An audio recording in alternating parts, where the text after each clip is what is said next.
All right, let's go. Okay. HR, I have a something I'd like to report.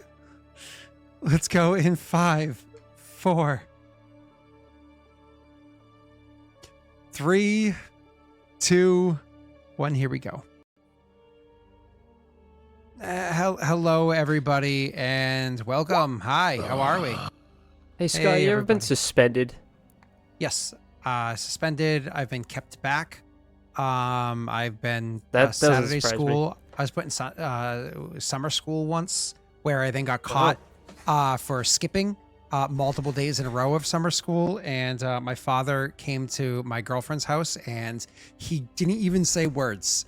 He was so angry, didn't even say words. I was in so much trouble. I was in so much trouble for like the longest time afterwards. Okay. I was gonna use that as a segue, but I'm sorry about that. It's joking time. So when you I've been were a suspended young too. boy, your father found you inside a girl's house. Wait, hold on. Instead of at marching band. Yes. I got suspended once because I went to school without a belt on, and at my school that was a big no-no. I was out of uniform. Hey, you know who else is out of uniform? Patrick. Why is your camera off? Oh, you know. Nice segue. Thank you. So I had a subathon recently, and chat hit a tier where I said I would dress up as Wade for an entire stream, and chat thought that was funny, and then they dared me to do it for a D&D stream. So here we are, looking great, looking like Wade. Wait, show the shirt. Oh, I got the W. Oh my god, not Wow. the W shirt. And the I can't background. help but notice. Have you been diving or swimming recently? Because you left your cap on. No. I decided to be kind of mean. I threw a bunch of baby powder in my beard to get the gray look too. Yes. Yes. That's it. That's all. Ah. Yeah, you're suspended. Oh no, I Looks think good. I feel my look is pretty authentic. No, it's good. No, it's I good. know. problems with that. Yeah. No, I wish Honestly, I'd worn a red shirt I thought today. it's a good thing you left your camera off. Otherwise, Scott might have accidentally switched your spots, not knowing who was who. Yeah. I mean, we could do that. We could have you play Graff and him play Frait today. Strix today. I was like, me? Well, I think I've got some seaweed upstairs I could put on to try to have Pat's hair, and then we could just play each other's characters. Yeah. That'll work. Asshole. Come on, I did a pretty good job, right? Okay, you know, you got the background, you got the red shirt, you got the bald cap. The beard's a little sparse. You need to I thicken it a just little trimmed bit. it actually like 3 days ago.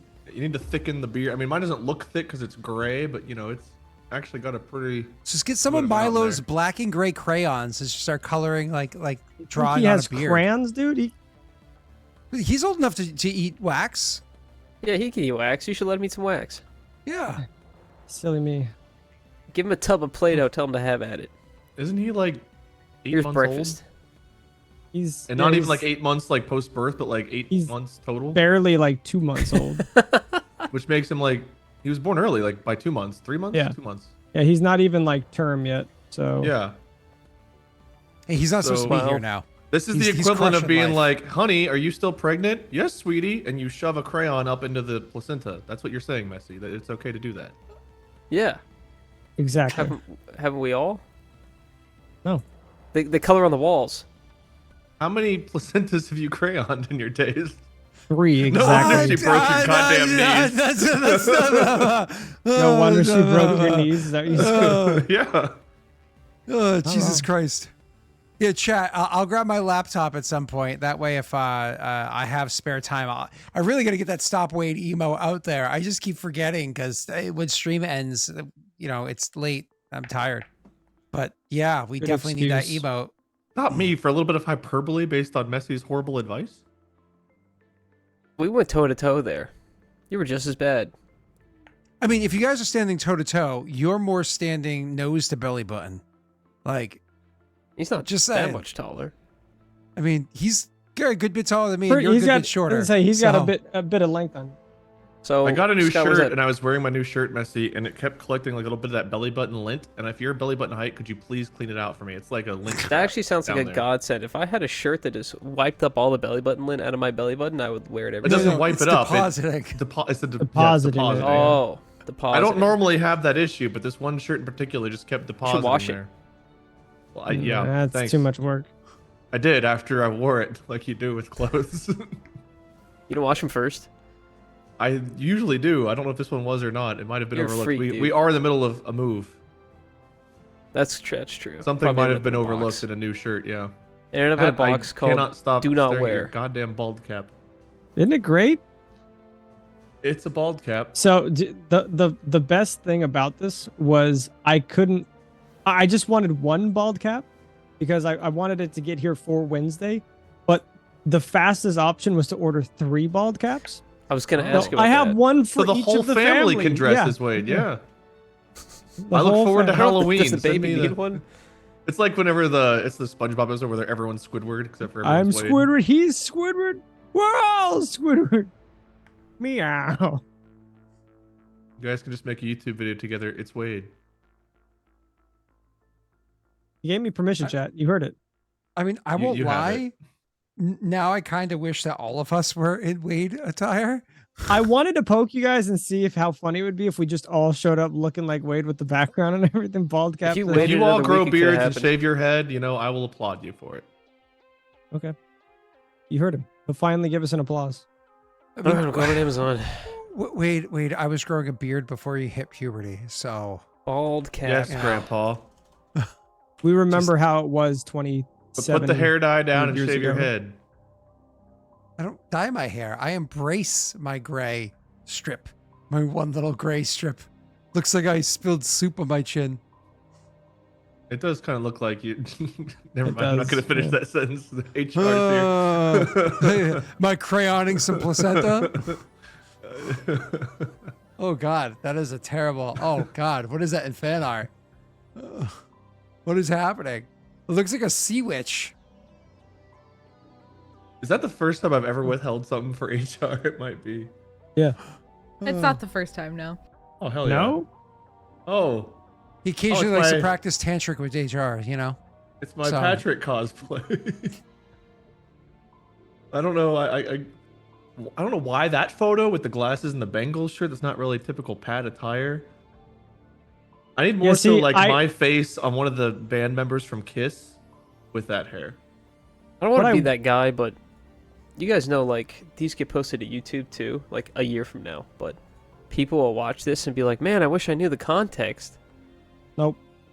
No context. Oh, in the fan art, probably scroll up a bit on July 26th, 2023 at 8:14 p.m. Eastern. Treadmill Troll posted a picture of me going with Patrick's hair. You're welcome.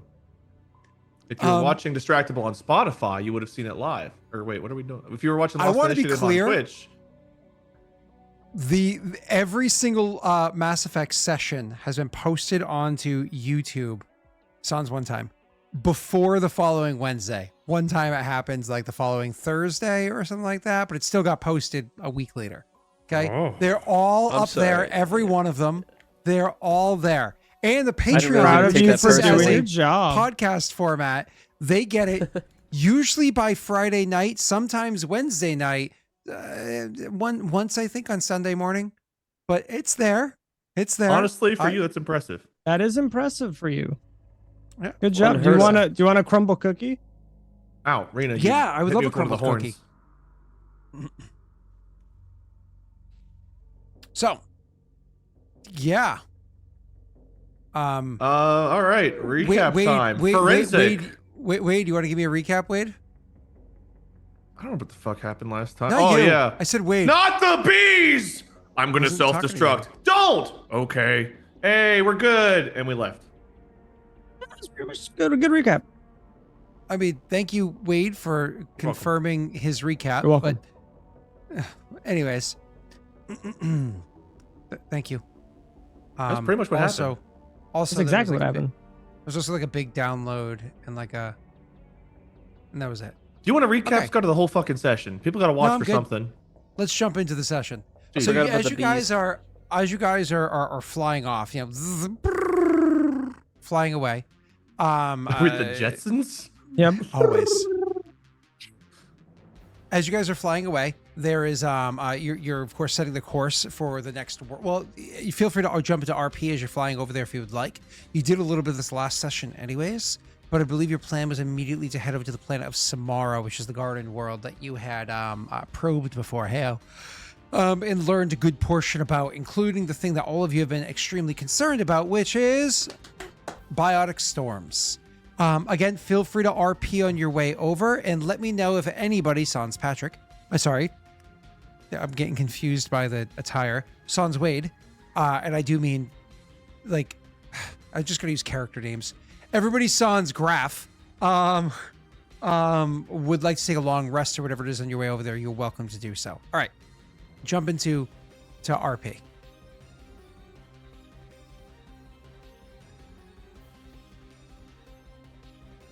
I'd like to take a moment to apologize to y'all. I feel like I stood on a bit of a soapbox talking about Reaper Tech and all that shit just to fall victim to it. At least according to the destroyed data guy.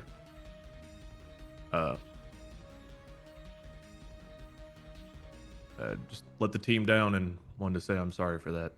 And I'm hoping none of the shit we brought is going to put us in any further danger.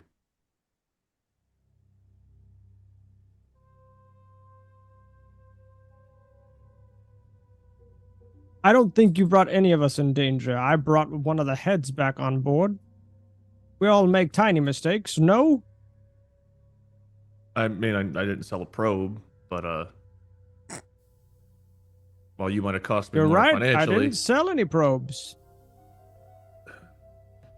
Fallen That was prey to Krogan a- Paul, not me. I don't know why you keep getting this wrong. I feel like maybe you hit your head when you were down back there, and Which time? yeah. But just want to say I'm sorry for letting whatever happened and putting the crew in potential danger. As many times as I've dealt with Reaper shit, I don't know if that's ever happened to me before or not, because I didn't even realize it was happening to me then. Still don't really feel any different now. So, anywho, that's it.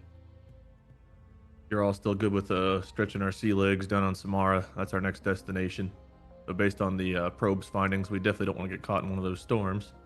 So we'll need to find a good spot, hopefully away from them, count out our time there, and if something starts to look like it's stirring up, we need to get the fuck out of there. But once we're on the ground, I wouldn't mind taking a nap, but I think you guys should rest up on the way there. That station was a lot for many reasons. Yeah, the further away from it that we get, the better. Part of me disagrees, but I think that's the part that I don't trust right now. We left no stone unturned on that ship. We can just leave, no worries, right? Ugh. As long as the Reaper tech's mostly actually purged, like a... What do you call one of those fucking things? Hologram, AI? I don't fully... The VI. VI?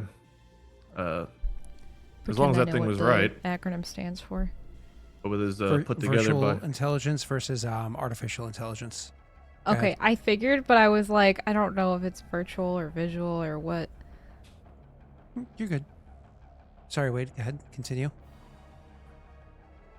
As much as that ship station rather was put together by duct tape and tiny little nanobots, not sure I fully trust that it was purged as well as it could have or should have been. So we definitely need to make sure to let the Asari know to be careful if they go check it out. And we also we got to discuss what to do with all that information we've got, because that is a lot of money, but a lot of power and potential problems too. And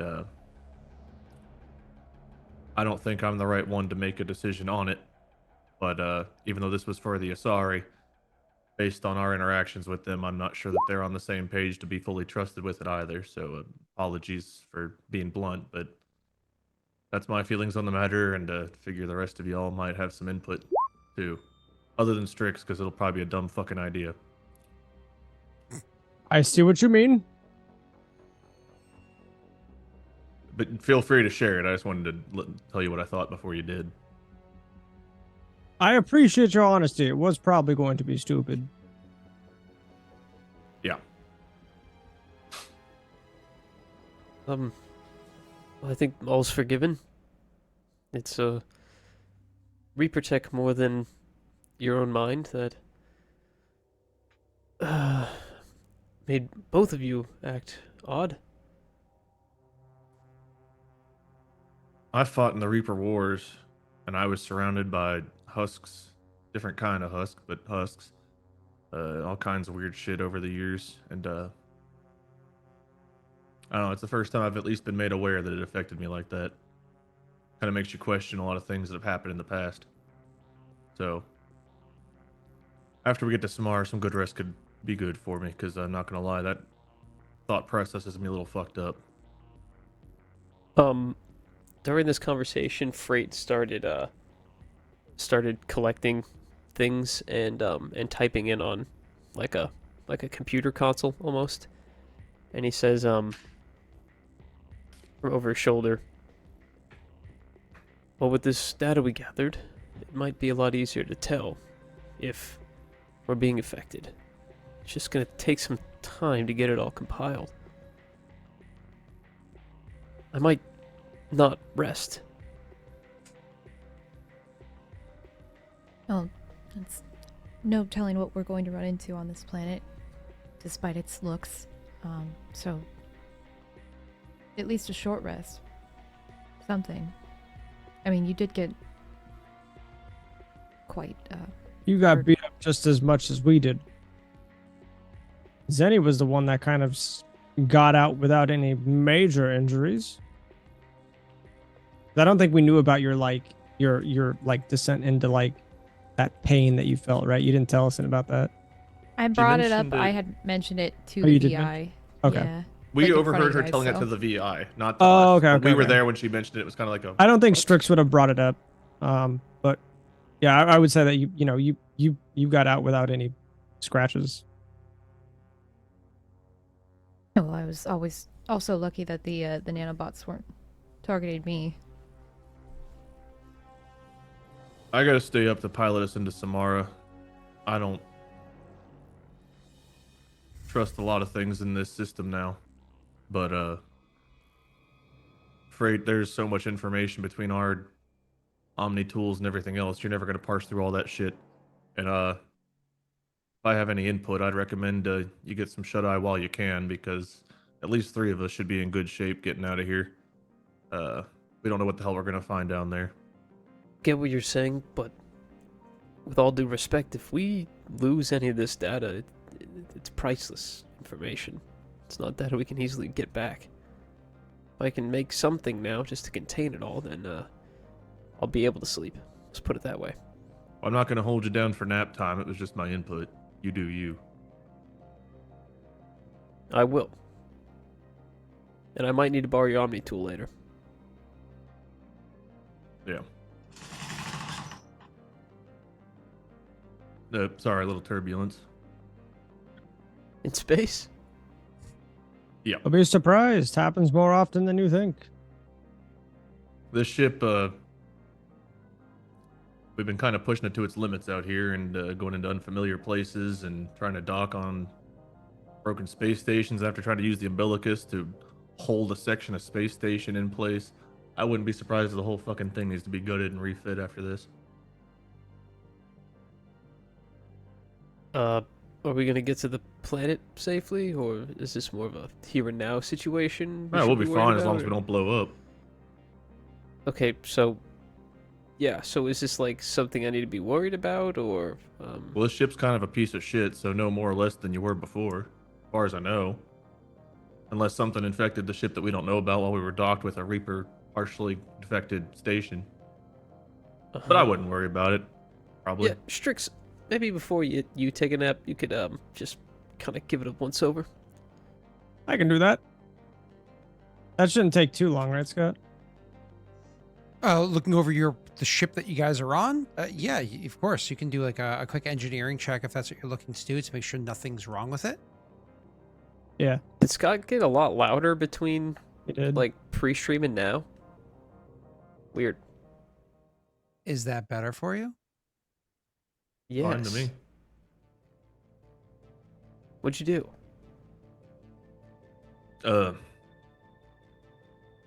Give it once over if you want, but two of us were, well, under the Reaper influence, I guess. We still kind of are, right? I don't know how. In theory, yeah. We don't know. We don't know that, but like we think that We know we're we kind of- probably still are, but we don't know what it will really take to. Okay. I don't think we know. But I believe it was you and me, right, Strix? Yeah. So you can look it over, but if he was the other one that had his mind fucked with and he finds Reaper Tech, he might think it's fine. I don't know. I don't know how the brainwashing works. Just a normal engineering check, Scott. Yes, sir. Strix, if you find any Reaper Tech, I'd be very excited to see it. So don't keep it a secret. As you wish. No, Then he would we walk just off need to go check systems and stuff like that. Or is that something I could just check on my Omni tool? Yeah. Some interface thrown onto your Omni tool. This is like your home right now, so you're pretty interfaced into it, like Okay. linked to it. So you're good. It's not a complex ship. Okay. Would I kind of assume things are all okay, or? Yeah, everything seems to be fine. Your engineering check, looking things over, everything seems to be fine. Again, it's not a Everything particularly seems large to- ship, so it's not like but what's the trouble with triples is going to be really an issue here. You know what I mean? Everything seems to be working as according to plan. I don't see anything strange. Cool. Either you're super brainwashed or we're super good. He'll look at you kind of confused. I guess. Hopefully the super good one. Yeah. The DM is smiling. Why is the DM smiling? Maybe someone should double check. Who else is good at engineering? That was the double check. Triple check. Scott, just for the sake of the long here, Freight's gonna try. I don't know how successful it'd be, but he's gonna try to compile some or all of the data we got off the space station into something that's not like the one code that's split across all three Omni tools, or That's going to be hard to do because, What do we have that we can do that with? Exactly. Like the best thing that you would have, first of all, that would take a while, right? To make sure like you even came up with a program to correctly transport the information, because like you don't want to just like take code and throw it together and smash it together. Because if you put code together like spaghetti, you have a hard time parsing through it later on. You want the code to go in its synchronous order, right? well, yeah. Even if it's just a clone of the files, though, that work. Just something so it's not I all get what you're saying, hard but, on the but three then of us. also beyond that, there's nothing on your ship to really store We that don't have like a amount console of or data. anything. Well, what I was going to say is the best you could do is to put it into your ship, like literally put it into the hard drive of the ship itself, which again will take time. But the problem with this, just so I'm clear, is one, you don't know if you can parse through it perfectly with the first go, and two, you don't know what impact it could have on the ship because you guys are already paranoid about the quality of data that's there. It's like throwing it together, putting it there. You've already bumped into it. Borderline AI VI. You're not entirely sure what impact this might have. So maybe keeping it separate is a good idea. These are just like instincts that you're having, but you of course can make the decision that, to do what you would like. The data banks on the ship are probably large enough to hold those files, but like bringing it to its brim. Okay, and then what about just the info we have from the consoles? Oh, 'Cause the there one was console info that you was had mostly ripped like off of? logs and whatnot that we could maybe copy over. Just like the hard data. Maybe not even none of the code, just like the the readmes, you know.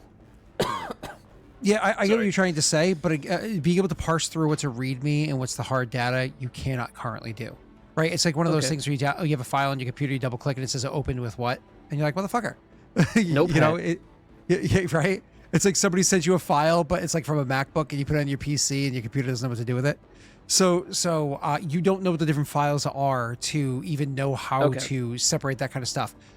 But for what it is that you're trying to go for, you do have on your specific Omni tool, which is completely flatlined. That thing is filled to the brim. Your Omni tool, you did have the data that you had pulled off of the terminal inside the prison area. That was separate from the information that you were able to get from That's right. the... Yeah, it was in. Yeah. It's like a virtual container. Yeah. Correct, because they were able to give you some, the VI there was able to give you some of the details about that, but you were able to like crack your way in to get even more than what they were willing to give you, right? So that's good news. You could probably try to put that over, but again, it's not like that file on your Omni tool is separated from all the other files that are on your Omni tool. Like it's all just a bunch of files thrown onto a desktop. Like when you go to your cousin's house and they open their computer and you're like, what the fuck is wrong with you?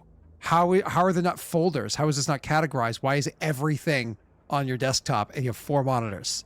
You know, one of those things. I have a lot of cousins like that. Weird flex.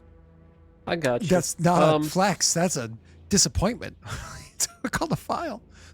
Okay, I think it'd be easier than kind of getting all like just seeing this might put him more at ease as to there's really nothing he can do right now. So that if he were to lose anything in the future, he's like, well, at least I tried.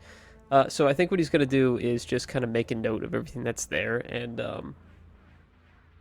later on, he'll spend a lot of time to parse through it on like actual machines and stuff. So for now, he'll leave it and go to bed. Okay. So he's just going to go to sleep and not worry about that. Okay. I won't Rena and Pat, obviously, Pat, you looked over the engines, made sure everything's good. I'm assuming your characters are going to go and try to take a long rest, yes? Yes. So as we finish out this long rest, which you're going to be able to do, because wait, it's not like you're going to go to Samara and just straight land the ship, right?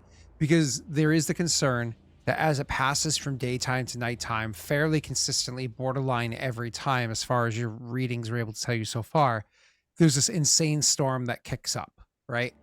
And then beyond that, there is the concern that those kind of storms can periodically happen anyways. If like a regular natural storm, like a thunderstorm, whatever it is, happens somewhere on the planet, it has the ability to kind of like escalating into a hurricane. They escalate into these like biotic storms, which is genuinely concerning.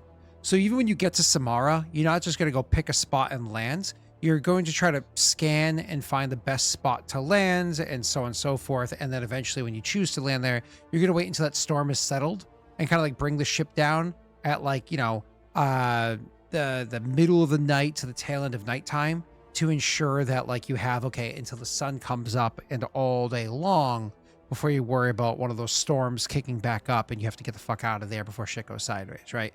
Like, and then again, to be clear, you have a ship, it moves faster than an airplane does, and airplanes can already go faster than the Earth turns.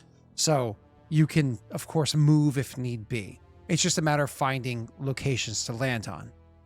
Why is finding locations to land on to be difficult? If you don't recall my describing this multiple days ago, we went over a bunch of planets multiple weeks ago, went over a bunch of planets at the same time. This is all 4 of you. The planet is covered with a lot of forests.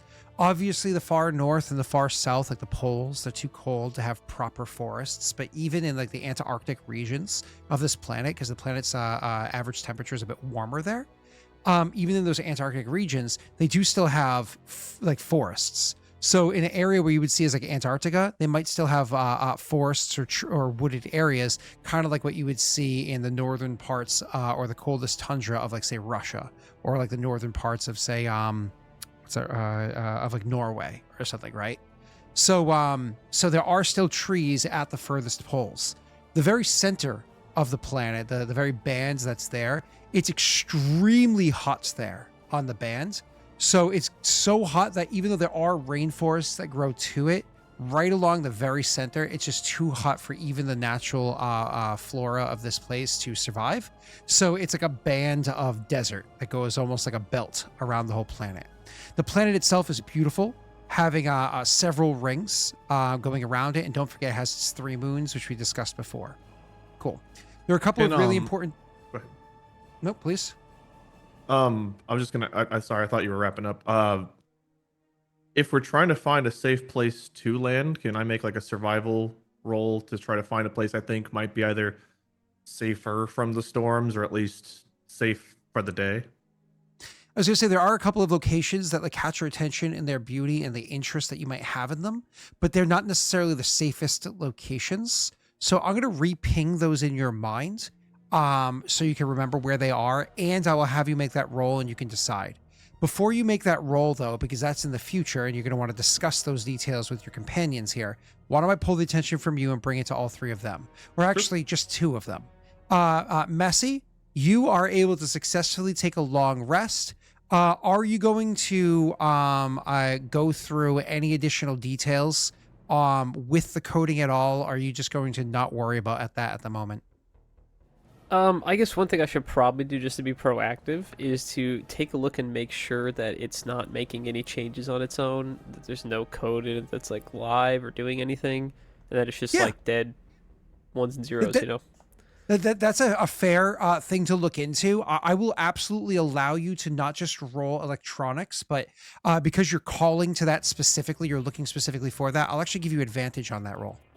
You have the gun to identify still too? You don't have to do it right now. I already have that. I already have that loaded up and waiting for him. Yep.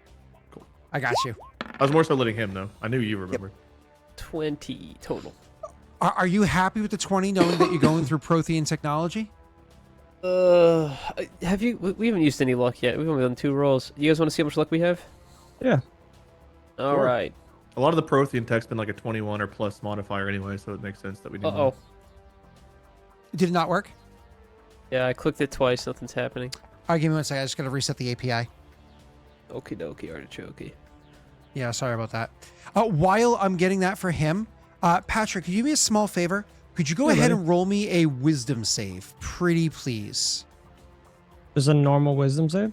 Just a normal wisdom save.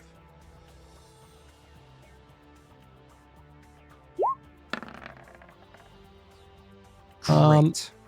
I might lucky this. Oh, go right ahead. It's the beginning of the session. Yeah, you might want to. Yeah.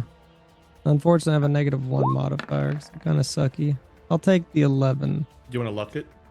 Yeah, The API is reset. Let Messy roll luck first. And if there's some left over, then you're welcome to. Messy, if you can roll your luck.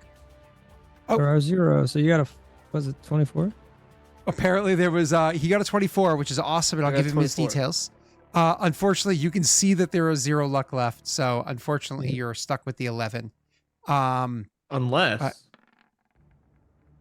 But wait, there's more. Wait, we luck, can more. maybe stall long enough for someone to redeem luck, Like which Scott would be does for incredible. Daddy's All I have dice. to do is just not stop talking, like as if I it have was a never filibuster. stalled. You know, they should really get rid of the filibuster. I feel like it's kind of a cheat. You know, in politics, they really should stop. Please do it. I don't know what else to say. Like Mr. And then Smith goes Rena? to Washington when he's like reading the dictionary or whatever. Yeah. Rena, I'm going to get to you in a second. So, Patrick, if you want to go ahead and look at your character sheet, there's a small change that happened onto your character sheet there. So, I will describe something to you in a moment, but we'll get back to you in a If second. there's So a change, I haven't noticed it. I will bring your attention to it in a moment. Messy, you with your 24 are in fact able to realize that the code on this thing does seem to be active. It is not inert code. It does seem to be active as though programs are running on your Omni tool. Now, you've done with your 24 here, you've done a full analysis on your Omni tool, and you're able to see that there are programs running in the background, but nothing that seems to be affecting the functionality or any interactions or whatever that your Omni tool you normally associate it with being able to do. So you don't know what that code is doing. You don't know if it's inert but active, but it is not fully inert. Like it's actively running something. Maybe it's just malware. Maybe it's just running like it's Morton's antivirus. Like, oh, They're don't trying worry, to reach you about your I got Omni it. Tool's extended warranty. Yeah, yeah. That's awesome. Just call us back. We just need you That's to not go good. ahead and send us 3 gift cards, each of $500. That's really not good. Oh, maybe it Am I is. able to- It was part of a VI, right? So like it would make I sense. think it's a if pretty good deal, actually. I don't think the VI that wanted to kill itself would also want to replicate itself on these Well, not necessarily. UHAs. We don't know how Prothean tech is stored, so it could be bad, but could also just be how that kind of program runs. Like I don't know. I will say, Messy, you have kind of at this Uh-huh. juncture, and then I'll let you jump into whatever you wanted to say. You are Uh-huh. obviously, though, right off the bat, you can do like a full wipe. You can delete all of this information if you wanted to, if it's scaring you. Beyond that, it you is can try to analyze it further, but it's going to take a long time. It's going to take a few days for you to see what it's doing, because you're just seeing that it's moving, but you haven't been able to watch it long enough to get a long enough sample size to see what's changing. Continue. I'm sorry. I will. Okay, seeing that it's active and that it's writing something, but we don't know what. I will probably immediately go to the team and inform them, and then we can kind of make the decision from there. Cool. We're going to put a pause on that. Same team thing that Wade's going to do. Messy, you were also able to successfully identify that gun. It is, to be clear, a heavy pistol. These are the details of the heavy pistol, if you guys care to decide who would be best for. I don't know who among you uses heavy pistols the most. I think maybe it's Rena, but it could be anyone Among of you. us? Yeah. Yeah. We heard the fucking meme. So anyways, it is double tap, light, burst, and vented as well. Its damage is 1d8 force. Its range is 10 and 30. Invented. If you hit a target beyond the normal range, though, so if you hit it at the further range, so like we have disadvantage, they actually take half damage. They don't take the full damage, unfortunately. But this gun also has the ability, as a bonus action, you can supercharge it, so it does an additional d8 damage. So as a bonus action, you can either increase it so it does 2d8, half it for the range, or you can use your bonus action to double tap, which is really nice. The cool thing about that d8 is if you burst fire with it, you can do the bonus action to increase the damage and then burst fire, doing 2d8 damage to the range to those that get bursted. What is double tap versus just getting another D8? Would that be the same thing, but you just have to hit again? Yeah. So double tap means you get another attack roll, which has the benefit of, hitting somebody more than once. Like think about that creature that you fought in the Prothean area, where it wasn't how much damage you did, it was half and you hit them. Something like that has added value, Or could you do another target, or it has to be the same target? You can do another target as well, yeah. Okay. And some people I was just also curious. add their modifier on double tap. Most people do not. So for the damage, I mean. So, yep. Gotcha. Cool. So it is a Prothean heavy pistol, and it has all those fun Nice. little features. So I don't know Okay. who would want it among the crew, but it is a pretty hefty, handy dealer of damage. I feel like I'd probably go to Wade or Pat, because of the close range limitations. 'Cause Well, I think 10 Rena's meters. mostly. Yeah. What is that? 5 squares? Season Pretty your- close. And it doesn't really, because I have sharpshooter and I'm able to sit really far back with my big guns. It's really not useful for me. Well, yeah, but if And someone then- sneaks up on you, it's good to have a secondary. And for Rena, Well, I have a feel melee like weapon which does more. Rena's been using an yeah. SMG, which is kind of close range too, I believe, anyway. So it might be an upgrade. I was over gonna that. say that, but Rena's got like 12 spells or something crazy like that, and a bunch of true. cantrips. So I think Sometimes it is nice just to be able to shoot twice, or to not have to use a spell slot and hit a burst fire area. And that could be useful for her, especially with it being vented. You can't just reload a thermal clip. For her, it's more likely to recharge its power cells easier than for somebody else that's going to rely on it. But please continue. Pat can Yeah. always use the other gun, and Wade and so on. I We mean, can RP it up. Pat, do you have a pistol, or you're just I shotgun gave and you my melee, right? pistol. Yeah, But yeah, I And used you took it shotguns, apart. man. I did. I blew it up. And then Graff, I don't know if I know you have 2 rifles that you swap between. Do you have a pistol? I had one, I think, at one point. I've got it on my character sheet still. Yeah, I had a think we gave Predator, it but back. I think we gave it back. So if think I that's the borrowed it case, for an if that's the episode. case, I have 2 auto rifles and a pistol right now. Okay. So So- maybe Pat is where I'm leaning right now, but But if you Pat's guys have close any- ure, he's going to be headbutting or using a shotgun anyway most times. that's true. This will do more but damage if he than runs his out headbutting. Headbutting's 1d6. This is 1d8. But And he it's did run out of ammo in a dex-based, shotgun. not strength I based, would which vote- is important. Out of character, Oh. I would vote Rena or Pat. Honestly, I'd even vote you before me. If having a close-up secondary, if you get into a scrap, because we're usually at least grouped up together, whereas you're off on your own. But I would don't have to think drop I'll another need it. gun if I'm taking this. So What do you have, Pat? I just had the shotgun. 2 I have a shotguns. 2 Ruzad. shotguns, right? You have 2 shotguns? Yeah, I've got the katana, but that's usually left on the ship. Okay. So you could carry the smaller gun and the bigger gun, Pat, no problem. You'd be able to carry both guns. Okay. I didn't know if weight would be an issue. No, it's not weight. You have lots of weight to spare. It's hard points, and you have 4 hard points. Shotgun takes 2. This gun takes 1. Woot. Sexy. Yeah, I I'd think say maybe- 1d2. Maybe Pat then. Since Oh, it is vented and your shotgun only has like 2 shots in it, is that Got what it 3 was? shots. Something like that? 3 shots? Yeah, so you 3 shots I feel like and you're a running out of dual ammo. melee. But it I'm is just not running out of ammo. dex-based. I'm not reloading is my thing. It's dex based, but he could use a I don't know what his dexterity is, but he can use a bonus action to supercharge it and then use burst fire. So it does like an area of 2d8, which is pretty solid. That's true. Well, in that case, that's a better case for Wade because don't He's you have the, a burst fire, person? Yeah. perk or something? Yep. Yeah, I've also got 2 burst fire auto rifles. Well, yeah. But this is the first one that's double tap, Wade, which is nice because you could actually shoot twice, which you haven't been able to this whole campaign so far. But yeah, that's true. But if you're doing that, you can't burst fire anyway, right? No, do but one or it the gives you other. options. Gives you options. Gives you options. Yeah. Yeah, that's true. I mean, I think for now at least, probably give it to Pat since he doesn't have a pistol, and we can always Okay. see how it plays out. We can trade out if need be. In I RP, just- that probably works the best too. Just give Cool. it to Strix. He doesn't have a pistol, and he was stuck on melee for a while because we were overwhelmed. It would have been nice if he could just drop it and switch to a pistol or something. I think Graff might also just be hesitant to mess with tech he doesn't understand right now anyway, based on what just happened. Fair enough. Okay, so I think Frait would probably hand that to. Did anyone write down the stats, or Scott? Do you have a stat sheet? I have the details to say. Whoever's character sheet is going on, I'm going to apply them while we're talking. Give it to Pat. Gotcha. I think. Okay. Yeah, let's do Pat.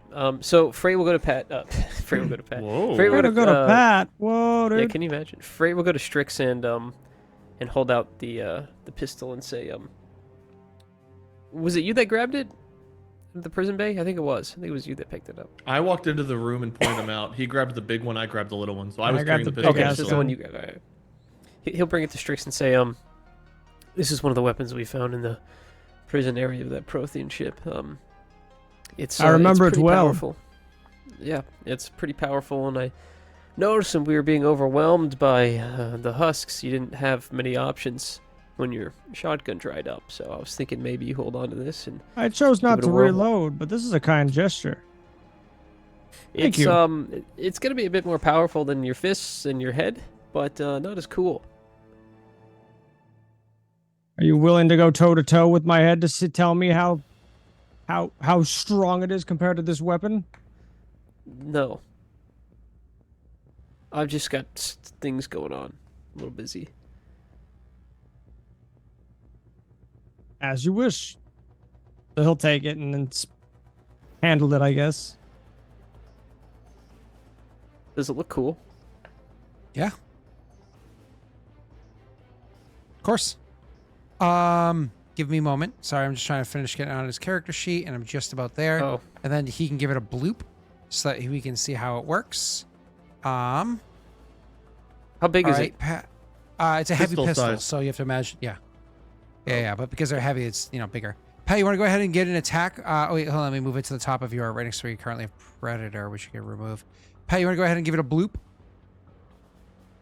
Yeah. Wait, is it still based Where on is- strength? Hold on a second. Oh, there it is. Okay, it's the Prothean heavy pistol. It's right beneath the Predator. For Don't me, you it's have a mod not. that It's at lets the you very use- bottom, but Oh, you know Don't you have why? one that lets you You're- use? are you oh. popping out? Are you popping out your Yeah. your window? no, I'm not. I mean, it's just open. I'm not popping it out. Your character sheet, That's did you weird. pop it out from the other one, or is it sitting over your map? It was sitting over my map, but now it's That's now it's weird. popped out. Weird. Okay. Anyways, Now I hey, see it. go ahead and roll damage. Oh, roll down. I clicked it again. Let me just. Oop. There Oh, we that was go. weird. That's overload damage. That's not protein heavy pistol I just damage. I clicked the protein heavy pistol button. All right, there we go. For That's me, weird. for me, it rolled Cool. the damage. That was me. Try it Oh again. yeah. Try it again, wait, Pat.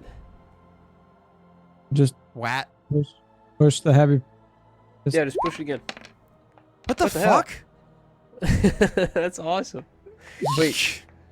So the first one did not work, but the second one did. That's weird. Oh. Okay. Cool. By the way, so you can see here, Oh yeah, so the for first one you- does- I don't know For why the you, first one's Pat, broken. because your dexterity is so low, shooting this as a regular gun is not beneficial, but using it as a burst fire weapon is more beneficial. But the DC will also be lower because again, you're a low dexterity character. So Yeah. this cannot rely on strength the way you usually do. But that's okay. We're good. We understand. We'll move on. Cool. That was the RP behind that. Now, you, Messy, took your long rest. I'll get to something else for you in a second. Pat, you took your long rest. I'll get to you in a second. Rena, as for your long rest, there's no saves or anything that you need to do. There's no saves or anything that you need to do. But I did want to point out That while you were sleeping, there are some problems. you're having dreams. Dreams that are frightening you. Dreams that awaken you. Dreams The, that the dreams are You're frightening scaring me. my You're son. frightening me. but seriously Can't though. believe you're trying this again. Seriously, though. It's not staticky this time. It is. It's just not as bad. Anyways, so your character is unfortunately cool. the dreams are somewhat inside of your inside your mind. They're like, you keep, it's one of those things where we've all experienced this in real life where like you wake up, a dream is just not a very friendly dream, and so you force yourself like partially awake, and then you just allow yourself to go back to sleep. You force yourself partially awake as another bad dream again. So the morning when you wake up, you just feel groggy and not fully rested, as this is continuing to bother you. But same as you said beforehand, you're probably just going to choke that down, compartmentalize it in your mind, and deal with that later on. There's other more important things going on at the moment, but it is still very much there. All right, last thing I want to say, when all the three of your characters wake up, all three of them are going to gain one level of stress. Stress is a subcategory of it's just because you've been on the ship for so long, so cramped up, that you're taking a -1 penalty on pretty much every D20 roll that you make, attack rolls, saves, skill checks, so on and so forth. You're taking a -1 penalty to all your rolls. You don't need to apply anything to your character sheet. We do it in post after your roll because the stress is starting to like really weigh on you. Like everything that you've gone through, how long you've been on the ship, you haven't even properly walked around in a proper atmospheric area in a long time. Pat, your character, when they're all awake and moving around, there's like a point in time when we're finally going to jump into RP, like with Wade back on the cockpit and everything else we said we were going to discuss. We're like, they're probably pounding on the door, like, Strix, you getting up? What the fuck? Let's go. Because you end up sleeping like an additional 4 hours longer than everybody else. For some reason, you're just like in this deep sleep. It's like really weighing on you. You're having some strange dreams yourself, but not the same kind that Rena has. Your dreams are more about like some of the scrap that you found and the things you can do with it, how you can build them and put them together. How by finding the right kind of materials and building with them, you can probably build something better, something stronger. You honestly think that you can make greater enhancements. You just need to find the right scrap. You just need to find the right materials. There were some materials left back on that base. And so maybe it's worth going back there and checking it out to see what was left behind and what you can use. Maybe bits and pieces of it still floating around the station. Maybe you can convince Graff to fly you back over there and see what you can find in orbit around that planet. Or maybe the planet you're going to will have something. You keep your eye open. There should be some good stuff around here, and you should try to get your hands on it. Anyways, Like I said, you're really groggy and you wake up hours later than everybody else. Bring it to you, Wade, so we can bring it to RP. Why don't you go ahead and roll me that check to survey the planet, looking for places that are best to land. As you had suggested, it is a survival check, please and thank you. Okay, and we're gonna have a -1 on this. Actually, yes, you do as well. Oh, yeah, yes, you do as well. You also are going to roll me a wisdom save, but you're going to do so with disadvantage because you did not sleep this whole time. Okay. And Pat, does Pat need to roll a luck for his wisdom save still? Pat, did he already? That already passed. That was forever ago. He didn't. There was no luck in the pool. Nope. We don't know that. There was no luck in the pool. There's luck for you right now, baby. Wow. Oh, what? I don't remember if we know what our DC was or not. Do we know what our DC was? You do not. You know that Pat rolled an 11, and you can clearly tell that he had some sort of effect. But you don't know that in game. Just that's out of game. So beyond that, you don't know. 11 bad. 12, 13. Yeah, I feel like I know for sure a 15 is safe. I assume a 12, 13, or 14 is probably safe, but I feel like this is probably something I want to get rid of. Are you guys okay with me using a luck here just to make sure? I think you would know this in character too, but this is a luck roll, so that's meta anyway, doesn't matter. The checks, from what I remember, get harder as you get deeper in. Yeah. So, like, the first check and the second check are not the same DC. I don't know what check number you're on. I think this one's probably the second. So well, it's one was a to little bit higher. resist. One was an intelligence roll to resist something. This is my first wisdom save, I think. Well, it was a wisdom Gotcha. save, and then it was an intelligence roll, right? Am I All the way allowed around, to but say you're good. anything, Scott? Because I see something on my sheet that tells me You're the not allowed to DC. meta. Don't meta. Okay. Don't matter. All right. I want to get rid of this, whatever it all is. I assume I know what it is, but I'm going to luck it just to be safe. In case there might not be luck, but just in case. So, 17. Okay. That's got to be good. Yep. You're good. So as tired as your character is, and you are going to suffer that -1 because you do have the stress, So 16. you, through that RP and that self-reflection and so on and so forth, are able to put that station behind you. There's that moment where you tried to stay on it before last session with the RP, but then when you walked out of that station, you walked fully out of that station. All right, Wade, go ahead and roll your survival with the -1 as you suggested. Sure. Scott, I was looking at piloting, and under navigation, it says when your ship's on its last leg, which we're not necessarily on our last leg, but if we're trying to guide our ship to safety or find a safe harbor, a safe place, safe planet to land, you get advantage on those survival rolls. Does this apply in this situation, even though our ship's not necessarily on its last leg? Say it one more time. So on its last leg, you're able to roll 4.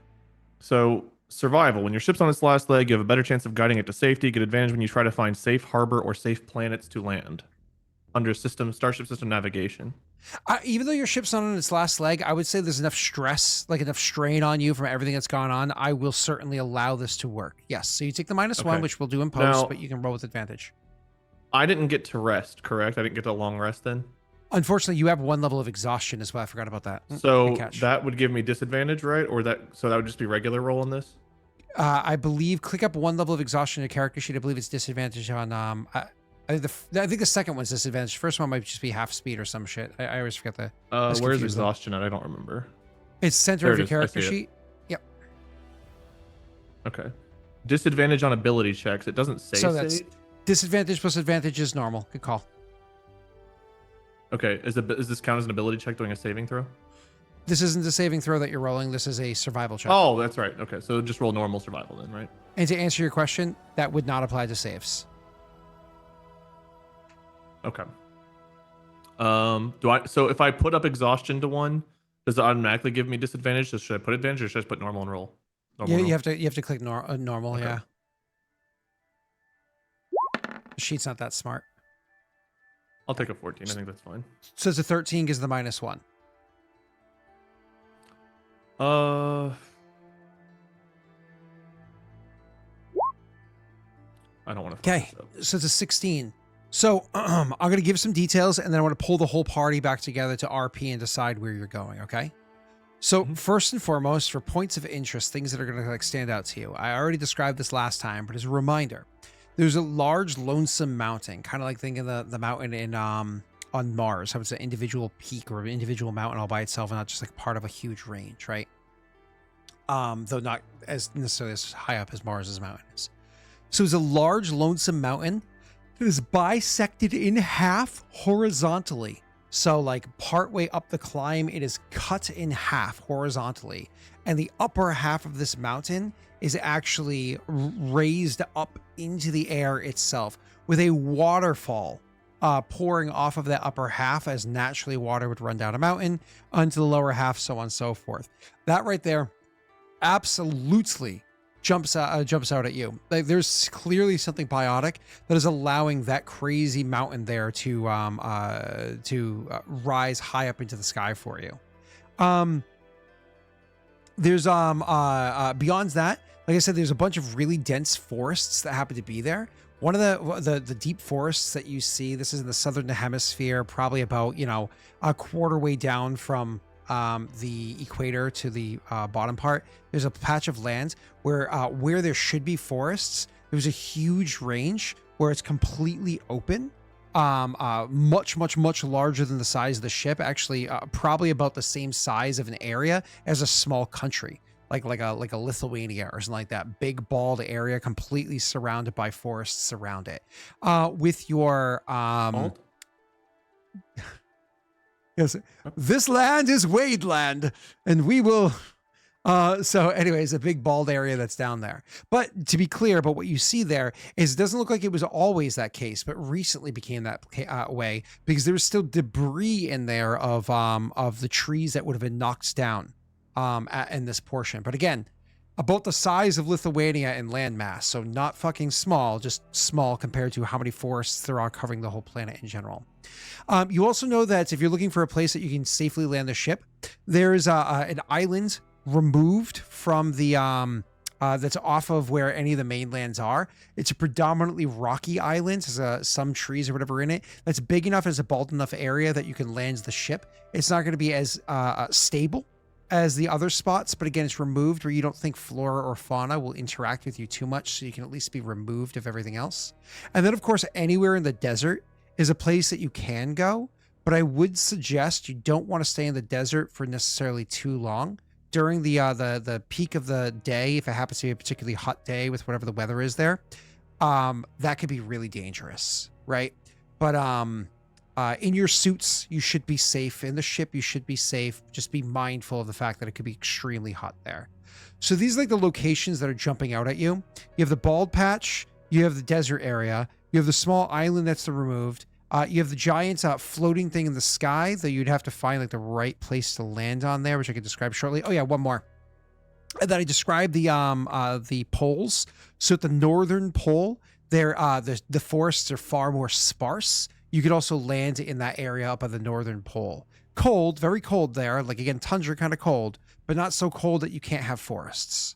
So very cold, but like survivable in your suits. Your I will throw it. Bald patch description. So is this more like a meadow, a plains, or? Again, the debris of the trees that were once standing still remain. What state they're in, I can go into more details. If you're telling me that your character, before alerting the crew to make a decision, would intentionally try to look further into that spot. Well, in my brain, if we're gonna try to get off the ship and like stretch our legs, it's like the first place we want to be is not a freezing fucking tundra or a desert. We probably want to be someplace like a plains or with tree, just something where it's like stretch, take a deep breath, and then like, okay, thank God. So I think Graff would be thinking that predominantly, especially being as fucking tired as he is. So I think that would be the first place he would consider. So yeah, he would probably look into that one a little bit more before choosing between the others. Investigation check. You have time because Strix is taking forever to wake up anyways. The other ones are only just barely moving. So I would normally give you advantage. You have disadvantage, so you're going to roll normal on this. Don't forget, we're going to add a -1 in the end. Sure. Solid roll. 17. So I'm going to be able to tell you or 16. I'm going to be able to tell you right off the bat that the trees that were knocked down are still there. The debris is still there for how these trees are knocked down. You're not going to be able to find out how until you actually get down there. But it's not like it happened yesterday. The trees are clearly well into decay. Like you can tell by like, the heat that's coming off of the trees that are decaying down there. A quick scan of the just like the amount of like how cold and dead the trees are, but like how much life is down in the area. Small things sprouting up. So if you were to guess that this is, say, on Earth, it was most likely these trees got knocked down a few months ago. If you were to guess it based off of what you understand of Earth's environment, probably knocked down a few months. So they're rotting.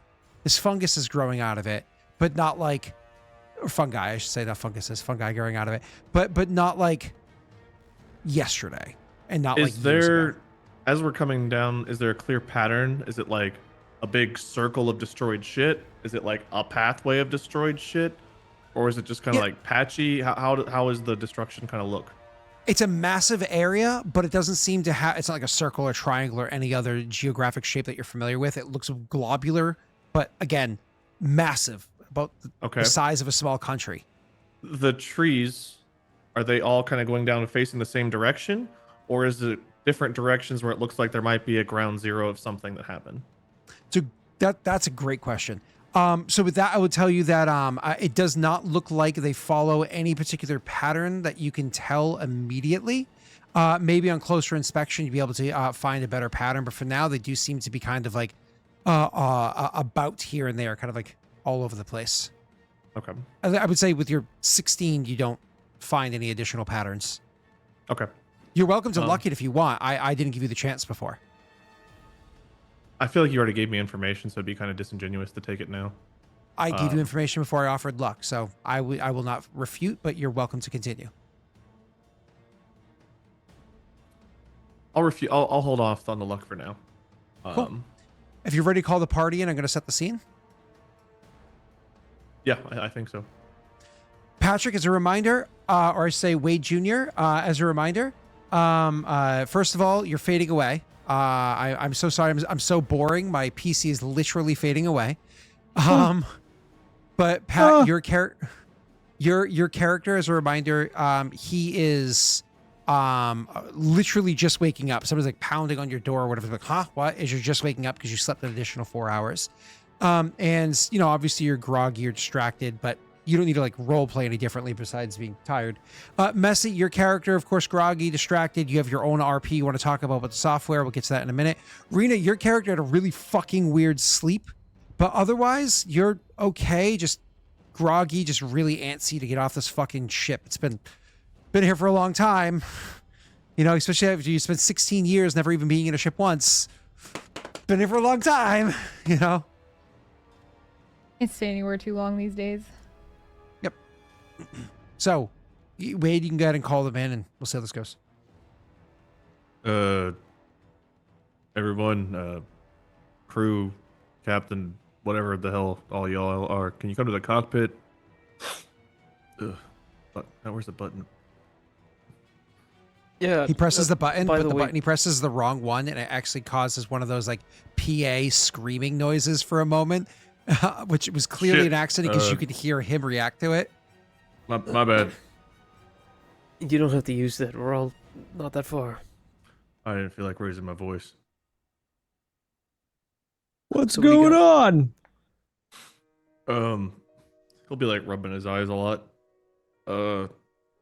We are descending down now to Samara, and we have a couple options as far as where we can land. There's a island. Looks pretty rocky and isolated. If we land there, I don't think we'll have much interaction with I don't know, I guess shit that's other places. There's some tundra zones we can land in. It'll be kind of fucking cold, but that's an option. There's a bit of a clearing. It looks like a forested area. Something took down a whole bunch of the trees. You all are welcome to take a look and see if you can make any sense out of it. I was looking to see if maybe a bomb went off or a shot landed or something landed. I can't seem to find like a ground zero or a pattern as to what might have happened to cause all the trees to go down. They look like they've been down for a while, but we could land there and check that out. That's probably the nicest as far as temperature, weather, location, scenic views, but clearly something went fucking wrong there, so no guarantees it's safe. So, just wanted all your opinion before I go set this puppy down. Is there any immediate danger in the crater? Danger? I don't know. I'm on a ship. There might be something in the crater. I don't see anything. Wait, so we don't have our probe to send down? Well, Or we do already we? did. We already did. It can give us some general info on the planet, but we've kind of already got that. I don't know if we're going to get much more out of it as far as specific locales. Oh, I mean, if we didn't see anything immediately. If you set the probe to that specific location, I would I would give you a very high chance of that probe not coming back. 90% chance of it coming back. So only 10% chance of it disappearing on you. And you can get a lot more detail by sending it down for an hour. I will be willing to do that since Rena brought it up. Continue. I mean, we could probe this specific spot, I guess. Heyo. If something is bad down there, I mean, the probe might get fucked and be broken, but we still do have one, and at least we could be a little bit more precise with where we send it now, so that's probably not a bad idea. Sorry. I think I was dozing. What was your question? Probing. Yeah, we could. Do we, did we get info on, like, how many hours are in a day on this planet? Like, how many hours of sunshine? It's a great question. It's not defined by anything like that. So, for simplicity, I like the idea of just generally as a rule of thumb for our gameplay, because I don't think any of us really want to keep track of that. Are we all cool with, barring Scott having an extenuating circumstance for why, just go with 24-hour planets? Does it sound good fine. for everybody? Works for me. I mean, If I know it's it's that similar to Earth anyway, like, makes sense. So. well, that's similar to Thessia more, but again, not being pedantic, sorry. But just for the sake of simplicity in gameplay, unless there's an extenuating circumstance, we'll just go 24-hour, about half, depending on season. Cool?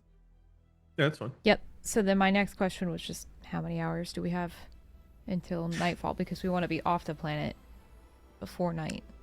Wade's suggestion, or what I suggested to Wade, so Graff's suggestion, would be to actually land shortly before sunrise.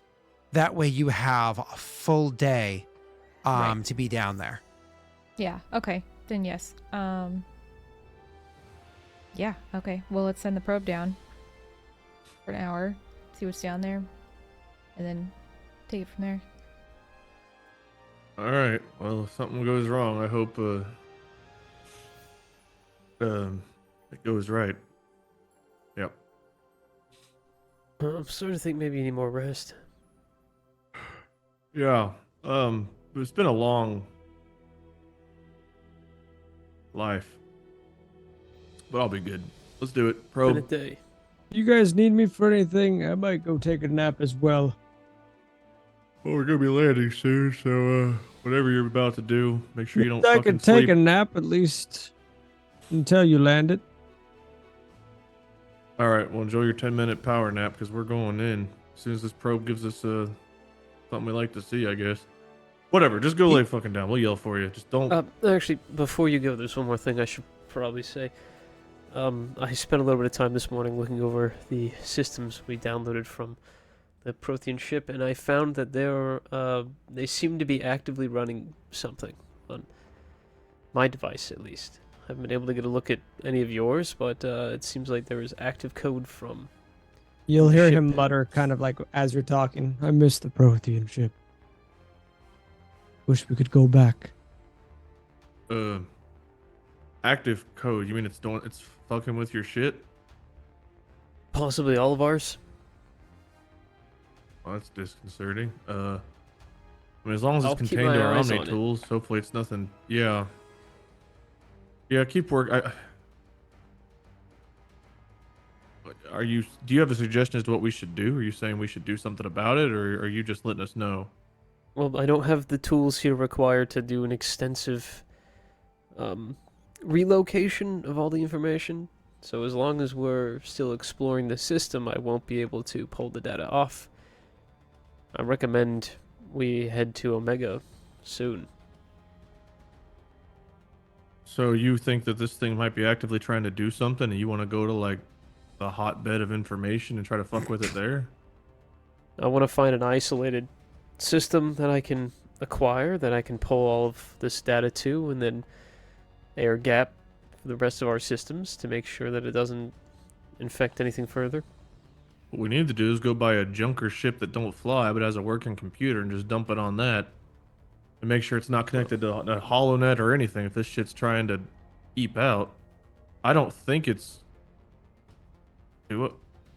I don't trust what I think, but if the VI was so anti-Reaper, either it was trying to brainwash it because it really was Reaper, or it was gave us safe shit. So I think I think I don't the remember what I was Protheans were heavily influenced by Reaper technology and replicated it in many different ways. It's possible, even if it is Prothean tech, that it's has a similar issue as the Reaper tech does, depending on how far gone it was when they got it. I mean, from what I know, software doesn't have the same effect as physical Reaper-made things, but I guess I don't know. It's nothing I ever really cared to know or heard about. How do you think the Reapers make things? I don't know. They have fucking Reaper engineers or...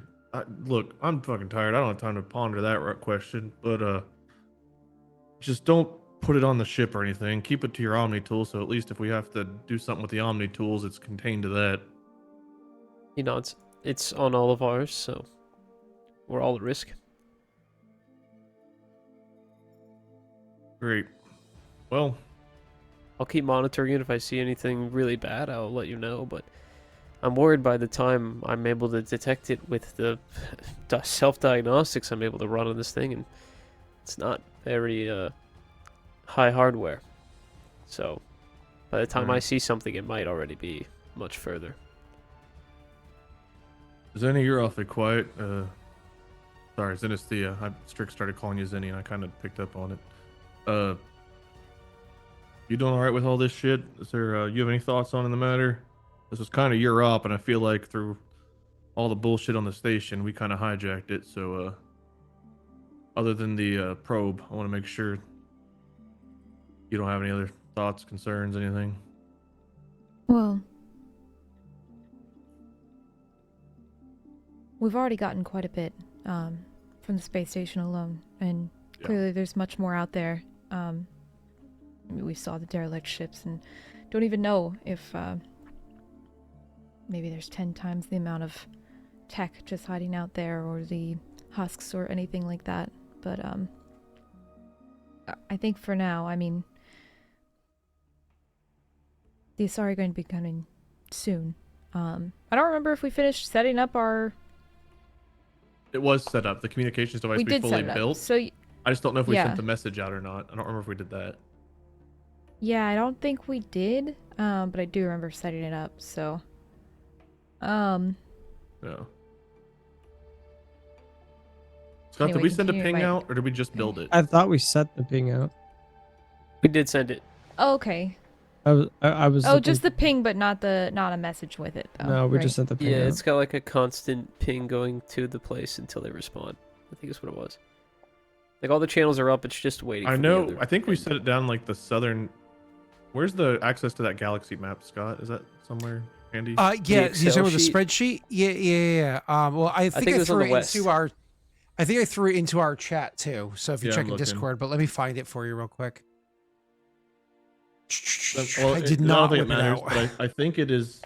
I think we set it up in the southern part of the map or bottom of the map. I think we put it down there somewhere. Right before we headed Yeah, it back to the was. space station. It was that, yes. So it was probably set up about, let's say, 2 days ago, give or take. More or less, it should be coming online around now. Okay. And how long did it take us to get to the system from there? God, what did it take you guys? 2 jumps, so like 2 days or something like that. 'Cause you Okay, just so jumped the it, not even Asari are two- probably a day or two out. Not even 2 days. But their ship is going to be larger and slower, so it'll take them probably 2 days to come out, whatever it is. So yeah. Okay. But Okay, in theory, that's they could have mostly what I was already jumped wanted even. to know. You know what I mean? Like, Right. You have no so idea. it's like they could be here pretty much at any point. So that's kind of what she'll continue with. The Asari are going to be here before we know it, and we don't. Sorry, my Omni tool keeps going off. It's weird. Nessie, check it. It could be a virus. Oh, there it is again.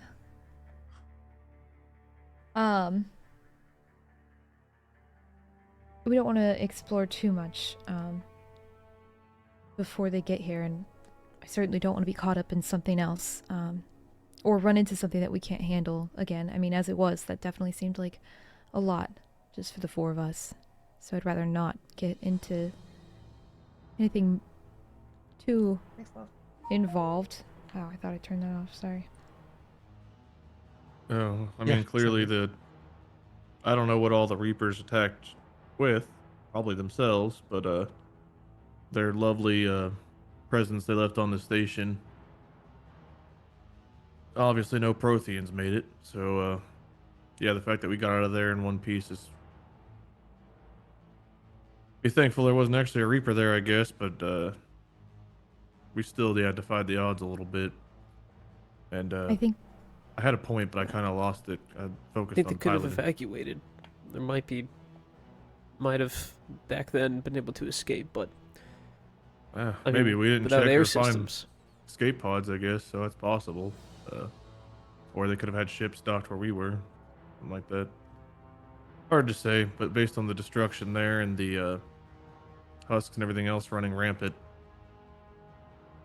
it doesn't look like it ended well. All right, well, No. buckle up. I'm tired as fuck, and I'm landing on an alien planet again. So, in case anything goes sideways, be ready. Aye, Captain. You'll just see me like head back to the engine rooms. I was you were surprised taking he a stayed nap. awake to listen to that whole thing. Yeah. Well, Messi asked him to stay. That's fair. Cool. So then, Wade, you dropped that probe down. That was Rena's idea. So I actually want Rena to roll me a D100 or ask somebody in chat too. Rena, if you ask somebody in chat or roll it yourself, first tell me what the 10 safe numbers are. 10 not safe numbers, you mean? So the 10 dangerous numbers are. My apologies. Oh, I was like, wait, what? I was like, I thought we had a 90% success rate, not That's failing. Sorry, it was not meant to be a got ya. 10? Jeez.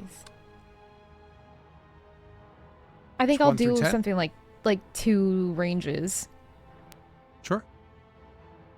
just so hopefully we can get a better chance. I don't know if that makes our odds better or worse, or if it's all the same. But Probably 10% Technically, it's no matter still a what. 1 in 10. Yeah. yeah, so I guess it doesn't really matter. Then I guess we could go with 1 through 10. That's fine if it doesn't matter. All right, who don't I was trust gonna say Zill. If 64 Zill's to, here, 64 to 68, but then 70 to 74. You know, that way it's like Right, so if 69 it gets is like the eye of 69. the storm. 1, Yeah. 12, 23, 34, 45. Rita, you choose. Sorry. Very specific. Yeah, or we could do 1 to 5, and then it's a D100. 96 Is to that what we're 100. rolling? Yep. D100, Yeah, so you pick 96 whatever to you 100. want. Yeah, Cool, let's do perfect. that. Who you want to roll? Or do you want to do it yourself? Oh, right. No, I don't want to do it myself. I don't want that on me. It's just my idea, but The one time we need Lance. right? To get that 11. I'm going to go with Zena. Zayna. Nice. Zayna, I'd like you to roll me a 97. Is it Zayna? I've always said Zana. I thought it was I always Zana said as Super well. Sweet Zana too, yeah. I definitely I've always said Zana. Zena, but I feel like Who are you? I'm the outlier. I feel like it's I the think vibe I've where heard the other kid's people like say walking and he Zana. turns around. He's like, "Who are you? Who are you? Can you roll us a D100? Super sweet question mark.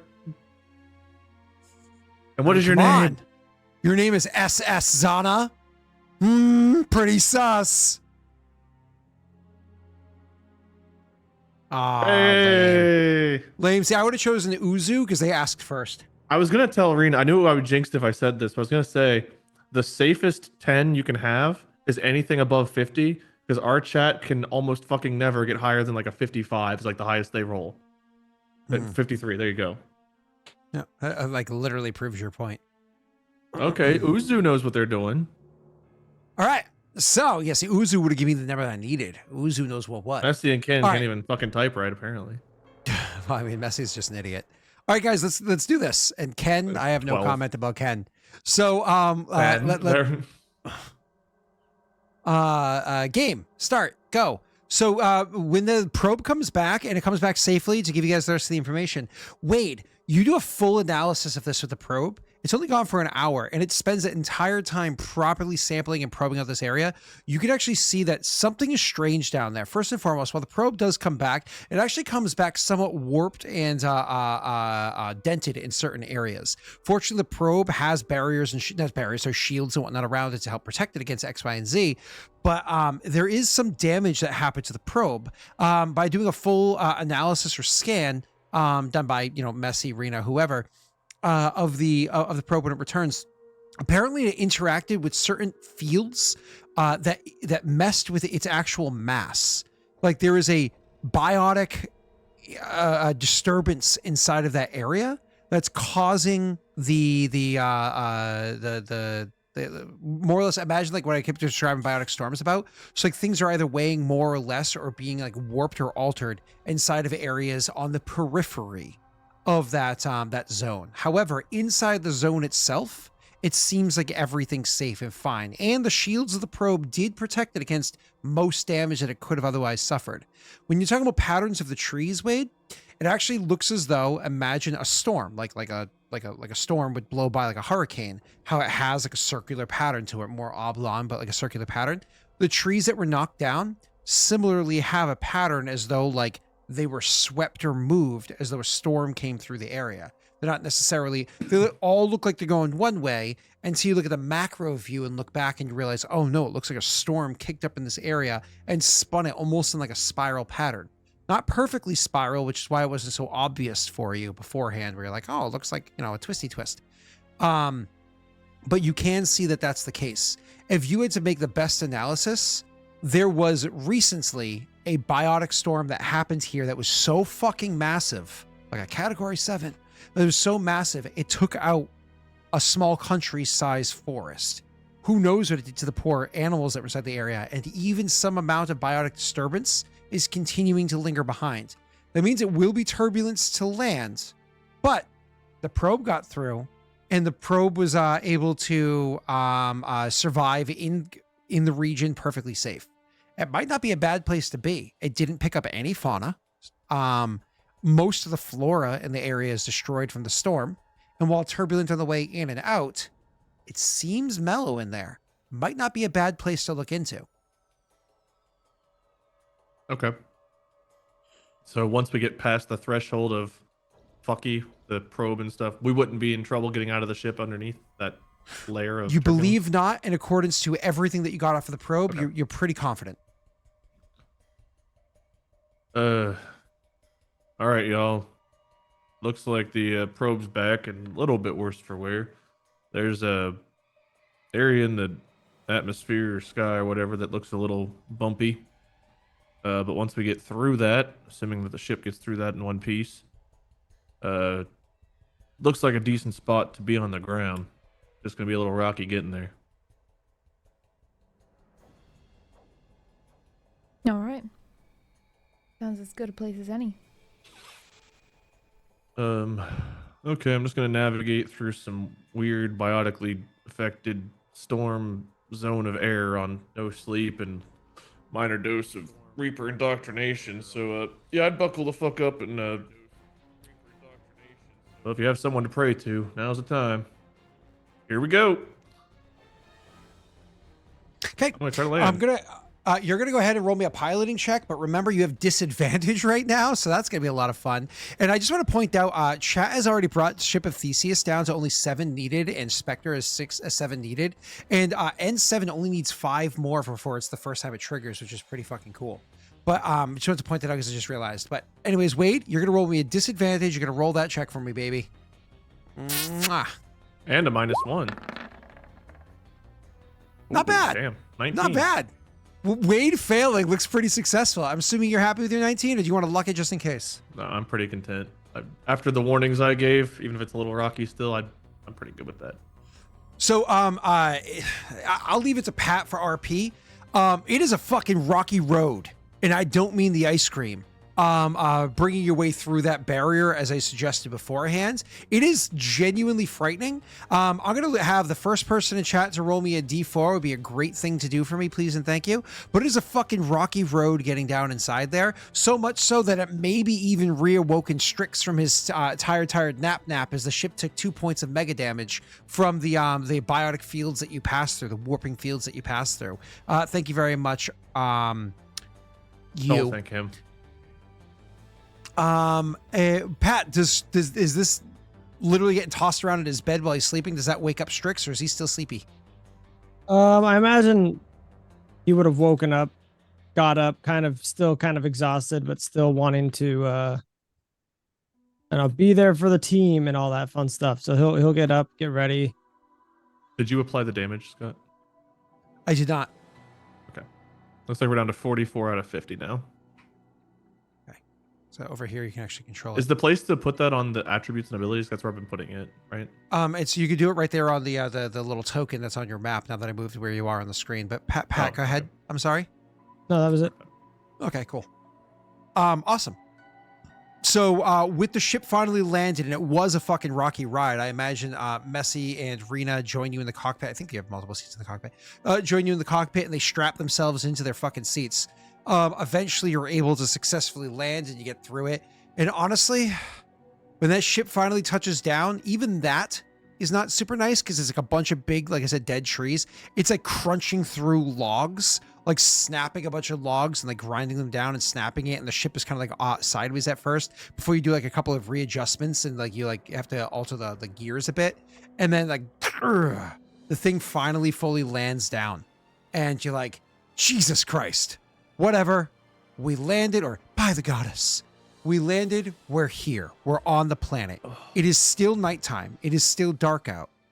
But even as you're landing, Rena, your character instinctively going over to the computer or leaning over to the computer that you're sitting at, you press a couple buttons on there, do a quick analysis, you cross-reference everything that was picked up by the probe being sent down twice before, and the air is in fact very breathable. It's actually extremely comfortable air for you, almost a perfect blend of atmosphere as what you have back on Thessia. For them, it's comfortable enough. It's not perfect like it is for you, but it's comfortable enough for them. And so we can kind of like pick up RP, or you guys can head out the ship or whatever you want to do. But it is dark out. Sun's coming up in just a few hours. This is your pilot. Oh, fuck it, we're on the ground. You're also next to them in the same cockpit. We're right there. Standing right next to you. This is your captain speaking. I told you fuckers to buckle in. You just been standing here the whole goddamn time. Well, no, we buckled up. Like, we're in our seats. Oh. But All I right. probably would wait before we go out. Wait till it's till the sun's coming. Yeah, still a little dark. You all want to get boots on the ground, or? I can scout the area just to make sure it's safe. You should rest up, Graff. You really shouldn't. Not while it's dark. I don't think it's a good idea. Yeah, I shouldn't rest. Light. I agree. If it's dark for us, it's dark for them too. It'll be all right. Dark for who? Anyone out there? Unless they're Anything. nocturnal. Well, I'll turn invisible. It's okay. Oh. Oh. Well, it'll be harder to find the body if something goes wrong, but good luck. You'll hear me scream. I won't go far.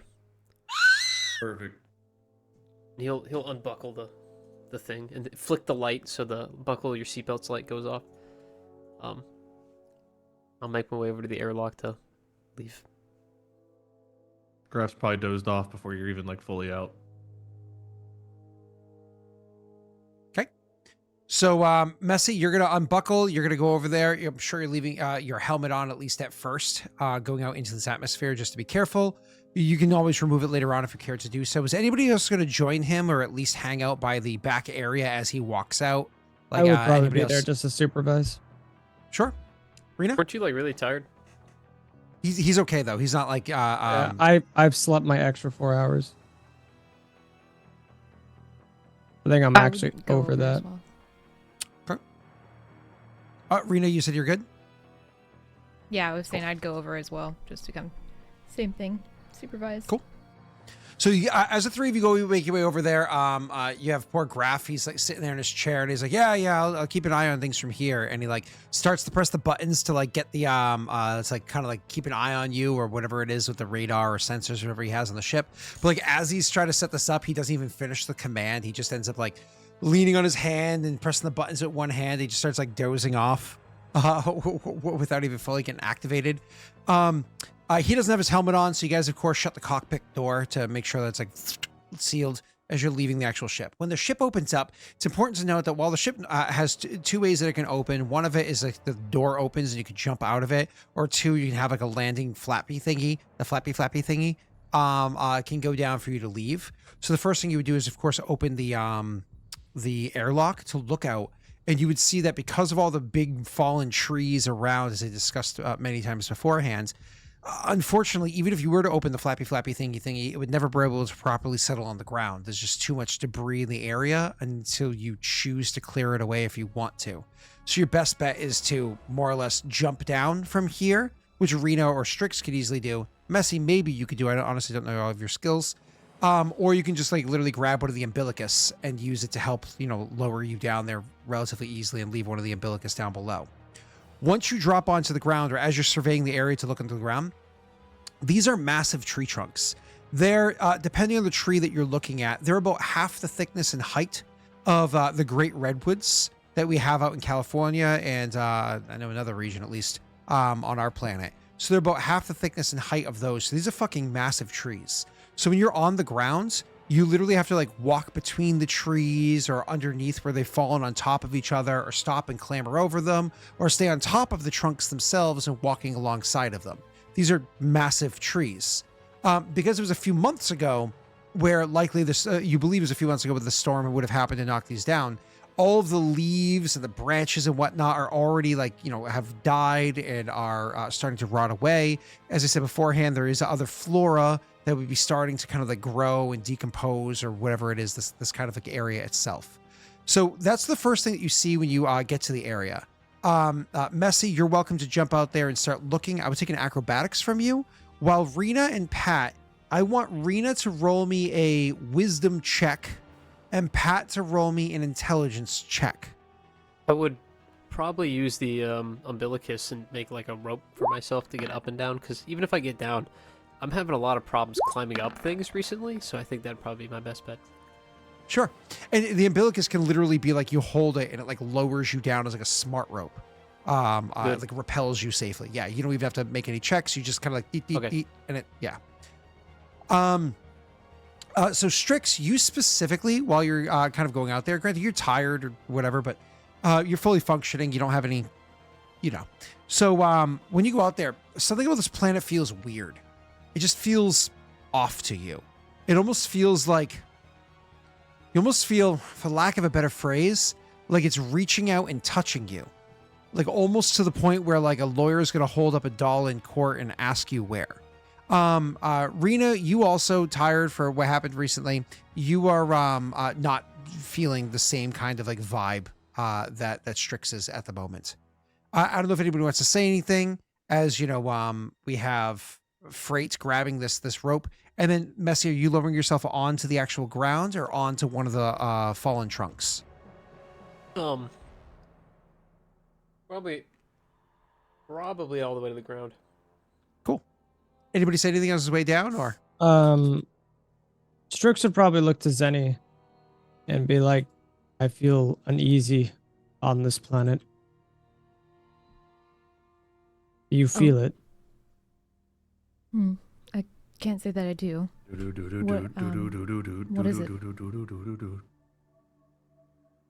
It just feels uncomfortable. Don't know how else to explain it.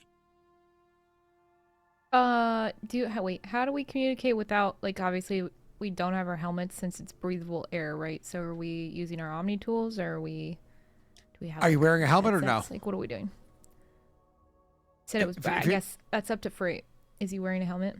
Freight's wearing a helmet, but he's also going down there. You guys are up here. So you don't have to wear a helmet, but just because you're not wearing a helmet doesn't mean your suit doesn't have microphones inside of it. So, Right. so you can easily still talk to Frait, and he'll have it in his helmet and his receiver, and you'll have it like audio. So you'll have like open Okay. mics that like if somebody's sitting next to you, they'll hear it, but he has it in his helmet. And somebody sitting next to him, they won't. Continue. I'm Okay, sorry. so we'll just assume then that we're always leaving our comms open. I just wanted to clarify, right? Well, leaving your comms open all the time means you're gonna hear ambient noise like crunching of leaves and shit like that. I imagine I meant you're like going between to, the four of us, like not like Yeah, you know, yeah. like when we talk when to you're each using other. comms, it affects all four Yeah. of you. Yes, go ahead. Right, that's what I mean. Yeah. It's not like a party chat. Yeah, so if Strix says that, then she'll just say, you know, over comms, all the more reason to be careful if things feel uneasy as soon as we've landed. Just keep your wits about you. Okay. So if nobody responds in any way, Messy, you hit the ground all the way down. And one of the first things you notice down there is that so if there was grass or anything like that that would have grown down here beforehand, clearly it's not getting the same kind of light that it would with all the trees kind of knocked down. Instead, there's lots of crazy things that are growing down here. Roll me a perception check, Messy. Or what's your passive perception before you roll? It's only a 12. Okay, roll me a perception check. You don't pick things up instantly. We don't have nature in this one, right? It's science. I Okay. believe, yes, correct. Yeah. Bad. So you hit the ground and you start looking around. You, of course, have your flashlight on because it's dark out and you're down amongst the trees and blah, blah, blah, blah. The fallen trees, the trunks. And you're looking around inside the area and you can see there's a whole bunch of different plants that happen to be down there. You know, nothing seems to be moving. Nothing seems to be like jumping out at you or anything. You just kind of like taking in the area and trying to observe it. It feels like you're almost going through a cave down here. Yes. There's many different areas where you can look up and you can see the sky, you can see the stars, you can see the rings of the planet overhead, so on and so forth. But because it's so much tree trunk around you and above you that you kind of like start walking and moving under around, it feels more like spelunking than it does just walking through a forest or a meadow or what have you. But I imagine you cautiously make your way forward. What are you down here looking for? What's the objective for Frait? I'm scouting out predators. I'm just making sure that we're not like on a nest or some shit. Just want to make sure it's The safe. probe in the picked area up around no us. fauna, so we don't think there's anything around unless they dodge the probe. Yeah, this is like really small. Yeah. Cool. Yeah. So you're looking around for that sort of a thing just to confirm what the probe did? Awesome. At this point in time, I'm actually gonna have you roll me a survival check as you spend a little bit of time down there trying to like look around details. Rena and Frait, is there anything worth noting that your characters will be doing over a period of Rena and time? Great roll, Strix? Messy. Rena and Strix, sorry. Okay. Go ahead. I mean, we're just observing the planet right now and watching him jump, right? I mean, Yes. Yeah, I feel like I'd probably just do like a perception check vital to signs and stuff look like that around. on our Omni tools Yeah. with like him.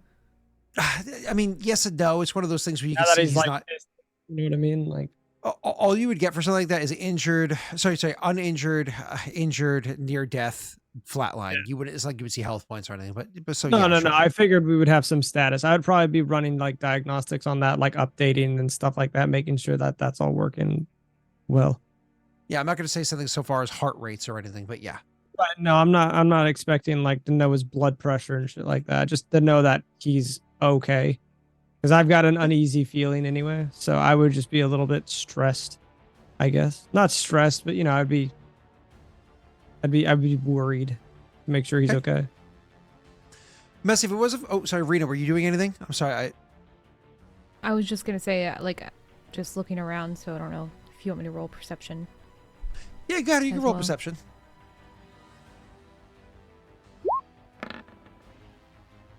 Okay. I'll get to what you notice in a moment because it's going to be separate. Messy, honestly, if it wasn't for the fact that the ship is fucking massive and every once in a while it has lights on around it, and every once in a while when you can climb above a tree, you can like look over and see lights inside the darkness, you honestly probably would be completely lost. You would have no bearings of where you're going. This place down here, like I said, it's like spelunking, and your character is by no means a professional spelunker. You just keep getting turned around, you keep getting lost, and the worst part is you don't even know that you're lost. You're like, wow, how did I not make as far of a distance as I expected to? Because you don't realize you keep turning off your course. You don't see any predators or anything down here. You do actually interact with some amount of fauna, that being small insects-like creatures that you're seeing. These are multi-legged, intended creatures, creatures like nothing you've ever seen before. But again, insects are insects. It's not like they have an infinite number of variations that they can be. So just like small insectoids that are there, brilliantly colored. Hard, when you shine a light on them, you can see that they'll go from like these almost like dull gray color. As you shine the light on them, it's like almost like their carapace like reacts to it, to having these brilliant colors of like teals and purples and whatnot. But either way, so you see these little things, nothing crazy. But otherwise you don't see anything of notes down here. You just keep getting fucking turned around over the course of the next hour or so. Rena, you notice something strange in the sky. You look up, and you actually, at first you're like, I feel like I see shapes. That's a weird thing. And you don't have your helmet on, as you said before. And you're like, I thought I saw shapes up there, but no. And then you swear you heard this like really melodic, beautiful song coming out. It's like one of those things where I imagine at one point in time, you like grab a guardrail or an umbilicus, and you like lean out and you're like looking up and you see small little vibrant colors happening in the sky. Almost like rainbow pattern. And it takes you a few moments of looking at it and trying to make out what it is. And you realize, oh, that's some sort of avian or winged reptile or something, some sort of flying creature in the sky. Oh yeah, because we'd seen creatures here before, right? They were like, not manatees. Oh my god. No, that was a different planet. Yeah. The rays or whatever. Oh, okay. Okay, I wasn't sure. Yeah, and they were a manatee. They were a manatee. Oh, they and it was were? a different planet. Yeah, but this thing like has like the whatever wings are on it. The wings are almost giving off like this rainbow, like this beautiful kind of shimmer. Not consistently, inconsistent, like how a firefly, though more consistent than a firefly, like how a firefly kind of like blinks out and like lights up again. Inconsistently, periodically, like this beautiful rainbow like pattern, then it goes away. This beautiful rainbow like pattern again, more like a cuttlefish. But then you swear you hear like coming off of these things, whatever they are, flying up there in the darkness. There's like beautiful song coming from them. Don't worry, no effects or no saves or anything, but feel free to RP if you want. And this is over the course of the next hour or so, and they'll describe something else when you guys are done. I mean, if I got my helmet, would I be able to see anything else? Like, would that be showing me? Okay, I wasn't sure. That's what you 24 mentioned that, perception. So then I was like, oh wait.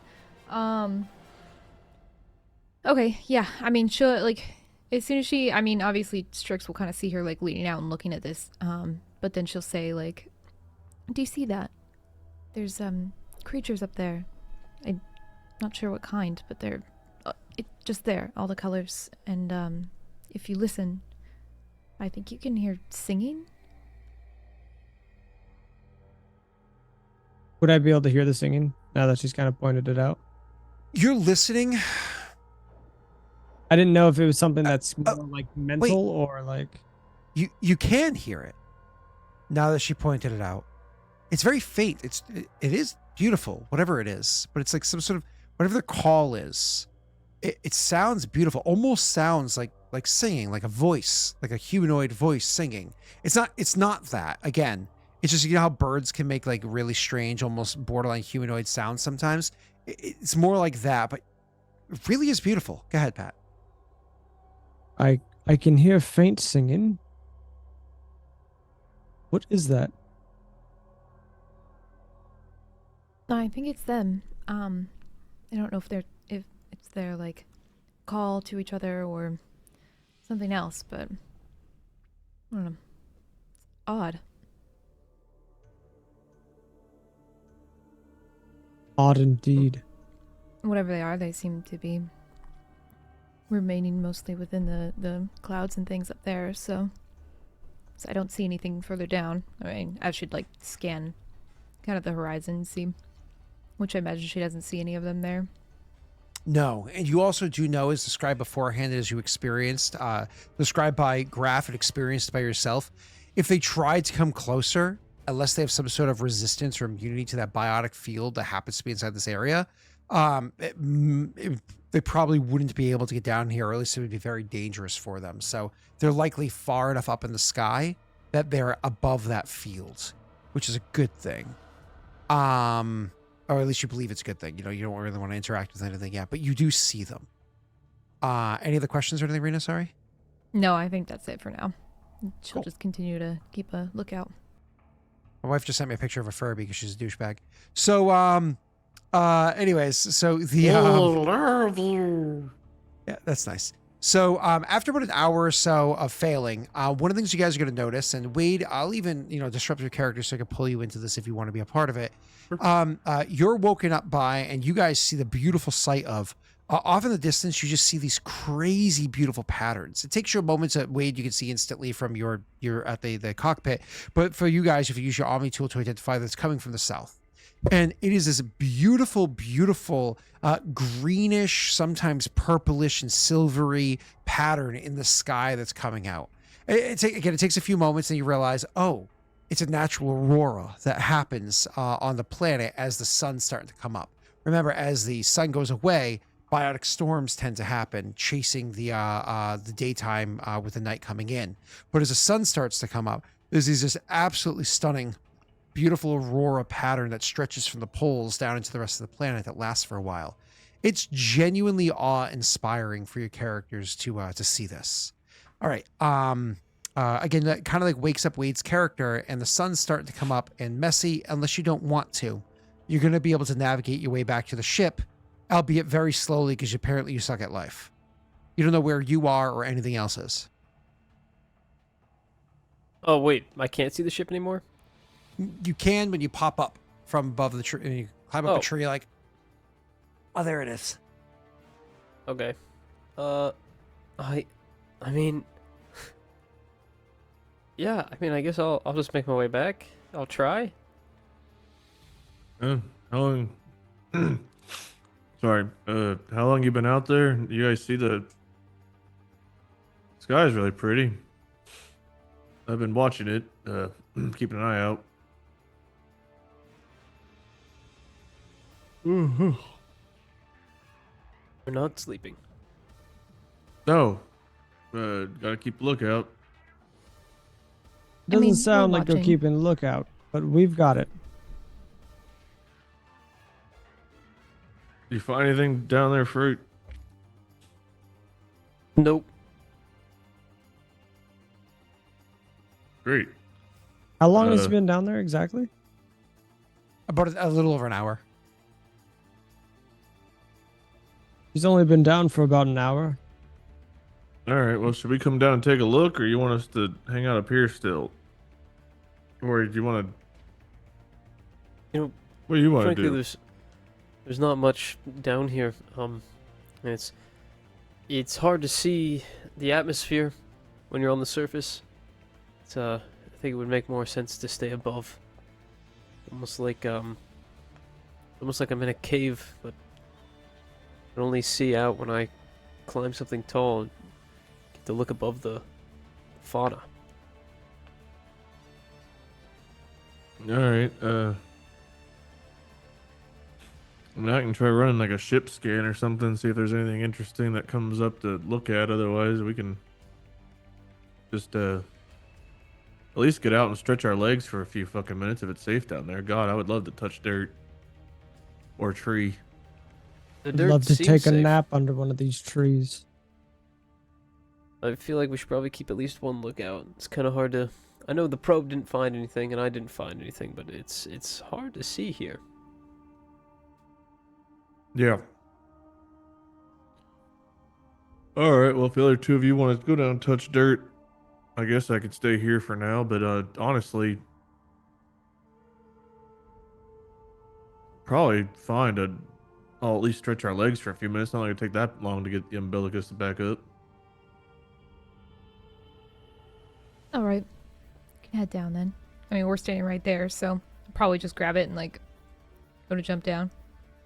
Yep, not a problem. And it lowers you down safely to the bottom. I assume everybody's jumping down, and so you're all good to go. The three of you guys wearing helmets, or you? Actually, Rena and Pat weren't already. They were enjoying the air. Wade, are you wearing a helmet as you go down, or nah? I think out of habit he would have it on, but once they get down to the ground and he sees the other two not wearing it and being okay, he might take it off and just kind of hold it to actually get a breath of fresh air. But he would initially wear it out, I think.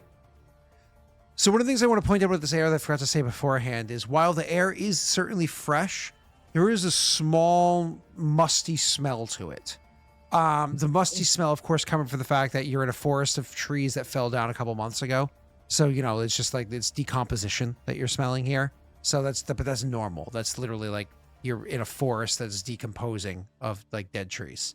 But other than that, nothing like jumps out as being crazy or different or whatever. It's like Thessia, but like very slight, almost like rotting smell, but not like rotting meat. It's plant debris. Very different. So it's a little swampy. I want to say borderline methane, but the fauna here doesn't produce methane like it does on Earth. It's going to produce some sort of other chemical with some other strange aroma that comes off of it. So even if either of your characters remark on it, Rena can quickly be like, oh no, that's the trees decomposing, or Zenny, I should say, would do that. So it's pretty easy. After you guys land, just so we can kind of like jump into what it is that you're doing here, what is your plan? All 8 boots on grounds, standing over there by your ship. You're inside this relatively safe area. You sent out Frait to look around, and he's discovered nothing so far. What is it you guys are hoping to do while you're here? You were told to explore the planet to some degree, see if it's civilizationable. Maybe this is the fucking perfect spot for it. It has a natural barrier that's hard to get through. It has lots of fucking timber sitting around all around you. Maybe this is the spot and that's literally what you're double checking. Or maybe you want to check the border and see how dangerous it is to try to pass through. Or maybe we're just going to go back on the ship. Thank you. Goodbye. Please tell me. I mean, yeah, honestly, it's not a bad idea to just kind of map the area out. Point out that, like, basic observations, things. Like, you know, what we came here for kind of originally when we didn't run into anything extra. So kind of get back on track a little bit with that stuff for when the Asari show up, so we can be like, okay, this is kind of a good base of operations. Especially if they're gonna explore the rest of the things that we found. Like the other ships, the space station, etc., etc. But yeah, I feel like just really basic stuff since we just kind of went through hell. And then any downtime, I imagine we would probably be trying to parse through all the data that we were given and see if any of it is understandable. I mean, Zenestthea definitely would, because she, whatever it was that got into her Omni tool was like obviously helping her like figure some of the Prothean tech out. Dog.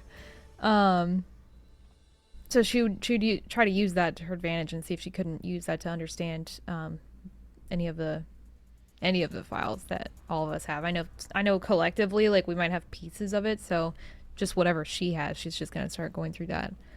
But yeah. So you don't necessarily want to walk through the planet. You want to walk through the files, because those are two very different things. Checking the actual like region and checking the programs are two very different things. She mentioned doing like a walkthrough of mapping out the area a bit. Are we close at all to like where there's any actual standing trees still, or are we like in the center of and far away from everything? I imagine your character wouldn't put you in the heart in the heart of it. It would have put you close enough to the rim that if you wanted to head that way, you could check it out if you wanted to. You know what I mean? And also, you could always get back in your ship and fly it over to another spot if need be. So let's say you're near enough to a rim where you can maybe spend about a 20-minute. What you were hoping was a 20-minute walk, but probably closer to almost an hour walk because of like how hard it is to traverse this terrain from that edge. Okay, so I guess then if we're on the ground, all right, since we're all down here now, Frait didn't find anything nearby. We could walk, I don't know how far that is with all these down trees and shit, but we could walk into where the storm didn't necessarily fuck anything up and try to get a layout of the untouched land, see what that looks like. If you're all interested in at least taking a peek at what this looked like before this. Yeah. Strix and I could always go if you wanted to rest longer, if you needed it. Sounds like you need some rest. I do need rest, but God, we've been on that fucking ship for so long. It's nice to breathe real air for a minute. Oh, sure. I mean, just kind of nearby the ship. Oh, God. Just so it's not, like, left alone. Not that I think anything's going to show up at this point, but you never know. No, let's take a little bit of a hike. That'll be good for me. Alright, sounds good. And then they'll probably just start walking. Sure. Rena, did you want to activate the power, because now it's reset, to give you a particular skill that you don't currently have? Yeah, I definitely will, because it's free. And I actually think I will take it in investigation, because I feel like that's kind of the one probably be using. Cool. What does that bring your investigation skill up to when you add because now that you're proficient, you get +2 to it? Yeah, I was at 0 before, so I'm at a Makes it a 2. Cool. Right. Awesome. Thank you very much. And so as you guys are walking around, just recite for me really quick, because I don't have them written down because I'm a dumb fuck. What are your passive, or at least you can even just type them in chat or say it out loud, whatever, passive perceptions and investigations, please? Perception's a 9. And investigation's a 12.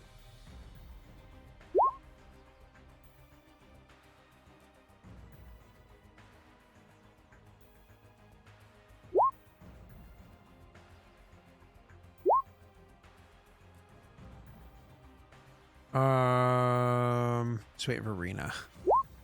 Perfect. Okay. Graff and Rena, as you guys are walking, the two of you are able to pick up something relatively quickly that Frait wasn't able to before. Maybe it was because it was dark, and so he couldn't see it because it was maybe it doesn't happen just where you're shining the light from the head of your helmet. Now that the sun's coming up, it's more visible. But one of the things you guys notice is it seems like as you're walking through the trees here, the small roots or grass or plants or whatever the fuck they are that are growing down here on the floor in the shadows, in the shade underneath these trees, they seem to move a bit, almost like as you walk past them, they almost seem like a plant reaching out towards the sun. You know, if you put a camera on a plant over the course of a day, it will follow the sun, right?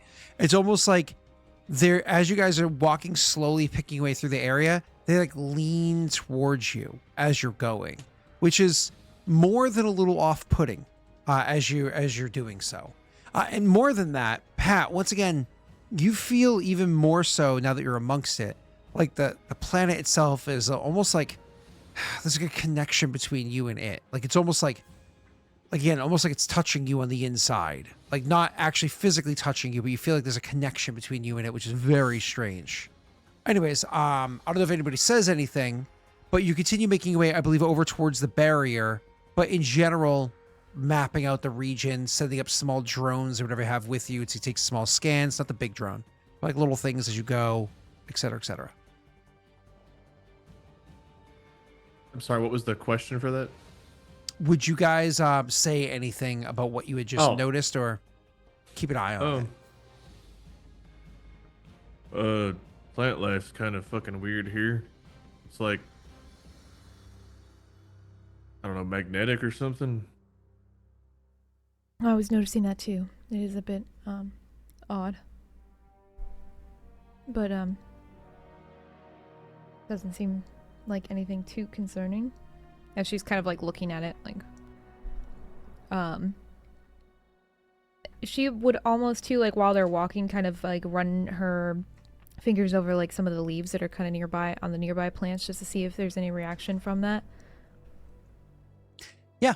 So you intentionally try to like reach out, and maybe one of the plants that do the leaning or whatever, you reach out to touch that plant, and actually do me a favor and make me a strength save. Ah, shit. Scott, I You're going to take a apologize. -1 to Can this. you tell me what my last thing was? Milo was getting fussy, and I'm feeding him right now. You said I feel like good, a weird actually. pull here. You yeah, just the same thing I mentioned beforehand. It's not any stronger. I'm just reminding you that it's there. So Rita, that's going to be a 15? Or no, that's already with the -1. Oh, that includes the -1 that I gave you guys universally? I don't Yeah, think I rolled a 17. Oh wait, you gave... Yeah, because of the stress that's on you at the moment. Molly! Oh yeah. No, yeah, I already had a -1 in strength. Yeah, so Yeah, it'll yeah, be a this is- -2 now because of our stress. So it'll be a 15 Yeah, instead well- of a 15. 16. Yes. So whatever D20 Molly. roll gets an additional -1. Hi, you're Jeb texting. Squad! How's everybody doing? So Rena, with your 15 strength, are you comfortable with that? Against this little plant? Yeah, I think so. I mean, that's pretty high for a plant. Cool. You fail, it rips your arm off. No, I'm just kidding. So this thing, all of a sudden, as you reach out, you just sort of brush your hand on it. The thing actually reaches out and it starts wrapping its leaves, almost like it intentionally starts to move rapidly towards you. And so it's like almost like it's very, very quickly growing up your hand. Not that it's moving necessarily. It's almost like it's growing very rapidly up your hand like a vine. And you're like, what the fuck? And it takes you like a pull at first to pull away, and you realize like, oh no. You literally change your stance, you brace yourself, and you rip your arm really hard. And as you do so, you are able to rip it free, probably knocking loose like 2 or 3 leaves and having another one like, tattered and hanging limply on the vine behind. But again, it's not like the plant is moving to grow, to go up you. It's like it was growing up you, which is very strange. Did we watch this happen? Everybody saw it happen. Well, at least you didn't see her touch it. You saw her like maybe after saw the her first grow tug, it, she like, would have stopped on- and pulled. Yeah, she would have pulled away. Yeah. Okay, stay away from the flora and fauna. Yeah, it's a little disconcerting. Maybe as we get into,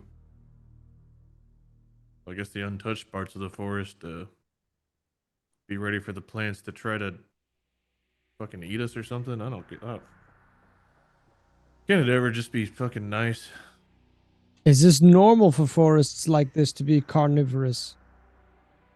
Well, I mean, that's an assumption we made, but I don't know. I'm not a fucking scientist. Ask a goddamn wouldn't Solarian say- or something. I wouldn't say it was carnivorous. I'd say it's more overgrown at an extremely rapid rate, at least from what I can tell. Yeah, I just But wonder. then again, I'm not sure.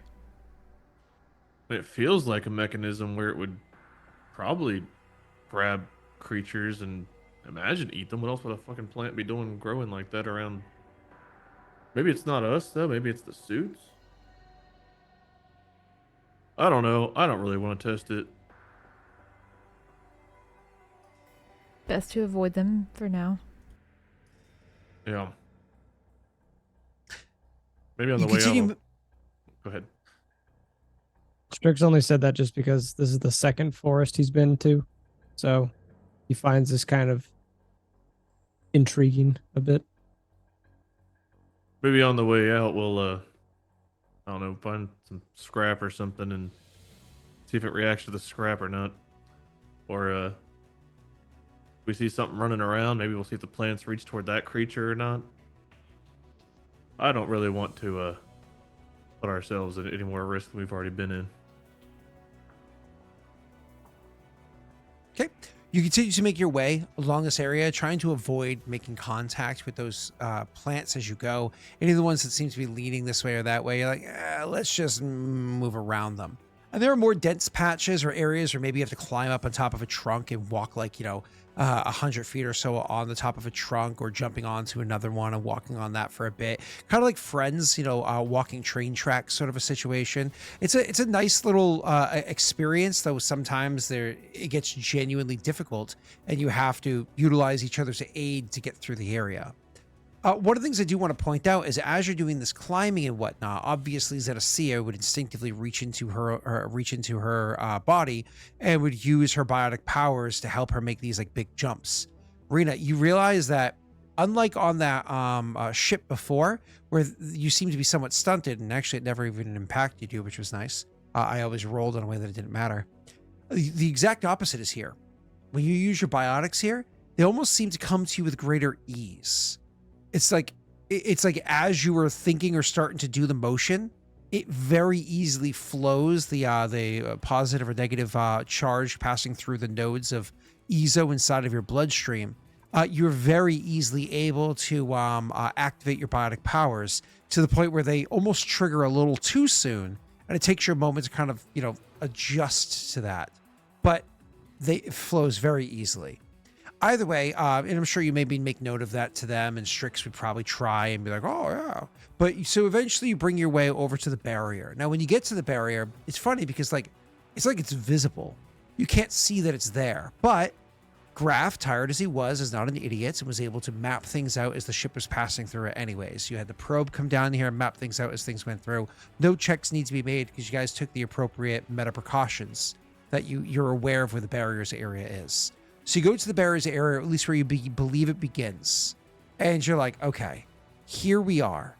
How do you guys want to test this barrier and seeing how safe it is or isn't to traverse?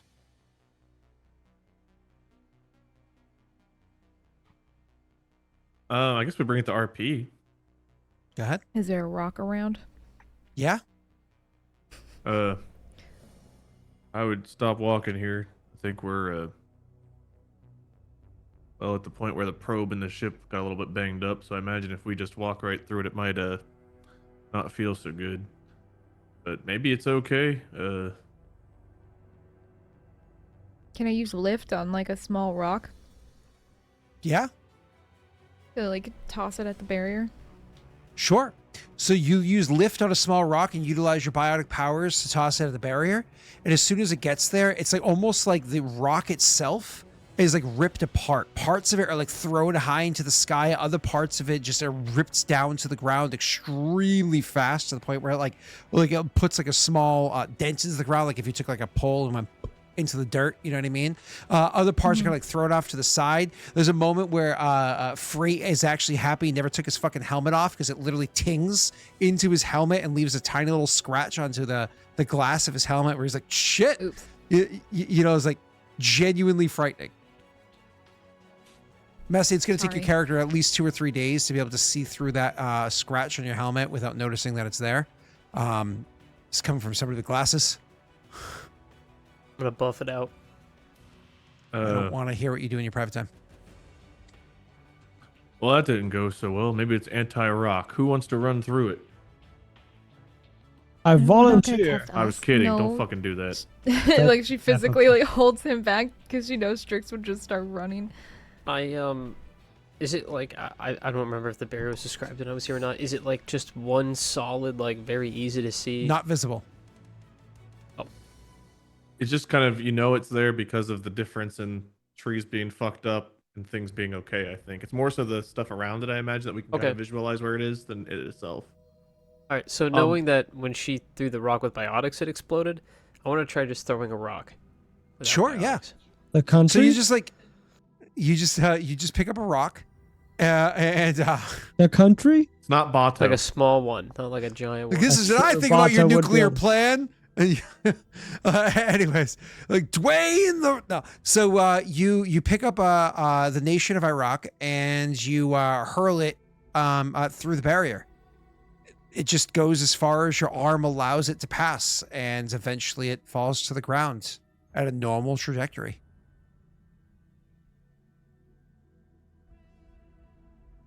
Okay, well, I think I would try to pass through it.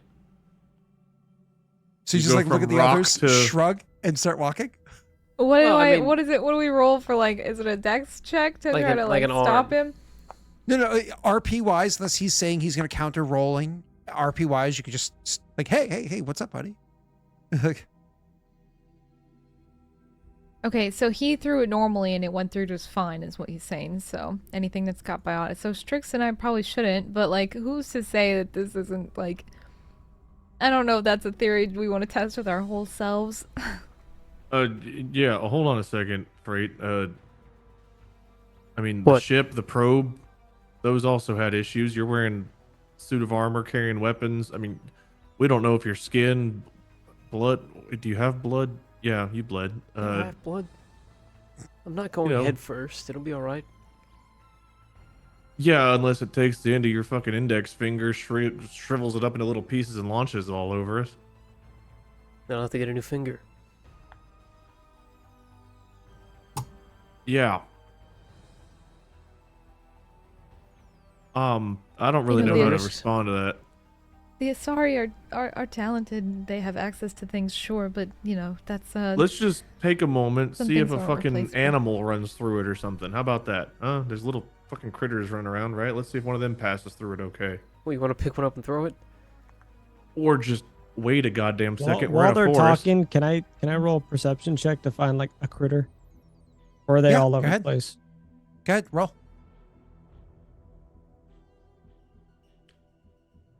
So they're arguing or whatever, and you're just taking a moment. You're looking around.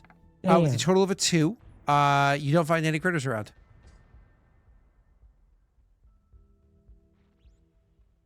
Okay, well, never mind. I don't get to do what I wanted to do.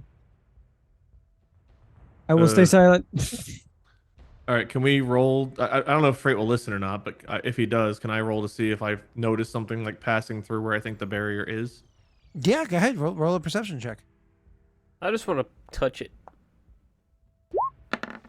I mean, Messy, I'm not going to stop you from touching it. They're RP stopping your RP touching it. If we want to get to they're I hear actually you. physically rolling to stop you, that's a different conversation. Wait, you do actually see on the other side of where you believe the barrier ends, creatures kind of like moving about. They look strange though. Like, let's be honest. The creature that you see that's over there, it's walking around. It almost looks like it's low to the ground. It's elongated. Think almost like an anteater, or I forget the technical term for an anteater. Kind of looks like Scott. But it looks like an anteater, but it has 6 legs, and the front of it and the back of it almost look identical. Like, you're not sure if it's like, okay, it looks kind of like a 6-legged anteater, but I'm not sure which one's the face and which one's the tail.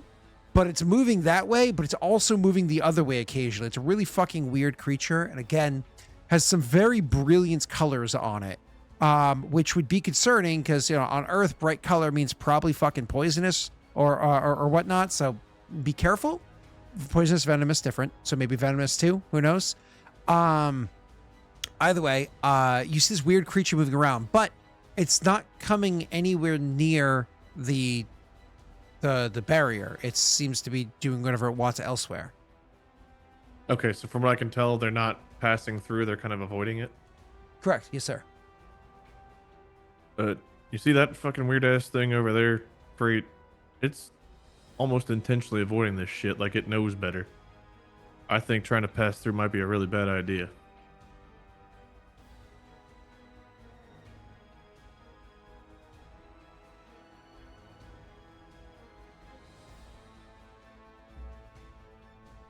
Hello?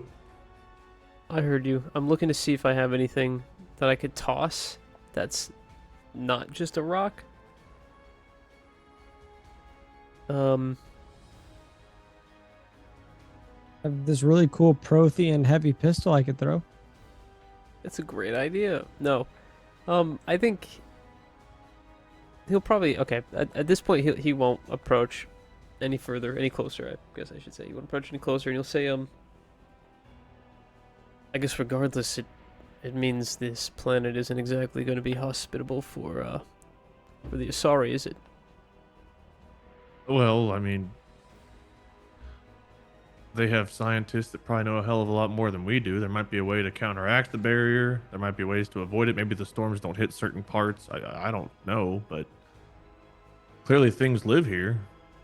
They've lived and evolved and all that shit, so there must be something. Maybe it's in their biology. Maybe they can dissect one of these fucking things and figure out a way to build a shield. If there's life here and it's breathable atmosphere, I'm sure the Asari are smart enough to find a way. But it is worth noting, to them at least, that shit's kind of fucked up and scary. I mean, hell, there's a floating fucking mountain somewhere, according to the probe. So, gravity, biotics, something is weird here. Clearly from watching Zenestthea try to do a rock versus you throwing a rock. This barrier interacts with some things differently, and I'm not sure that we're smart enough to figure that out. But if you want to keep trying, I guess there's a stick over there too. You can try throwing that. Scott, if we look around, as Graff says that, he has the thought, are there any trees that have fallen down like through the barrier, and do they look like they're intact through it, or are they all this way and like nothing inside? That's a great question as well. We didn't cover that beforehand. So it does look as though trees did fall down through the barrier that are in fact intact, but it's hard to tell because this barrier doesn't seem like it's naturally here because obviously this used to be a continuous forest before. So maybe that's just because those trees fell down during the storm or whatever it was that caused this. So they were already in place and the barrier came up, right? So there are in fact trees that are passing through between A and B. Yes. Graff will point that out. I mean, I don't know what that means. Trees obviously did different shit than the double-headed mammal over there. Looks like a mammal. Your guess is as good as mine, but I think we don't really have much to gain by throwing ourselves at it to figure out what the fuck will happen. Alright, then I guess we should get off this planet before the barriers start moving. Yeah, I suppose. Let's go down a little ways and just kind of take in the sights as we do. Just watch out for those goddamn plants. But, I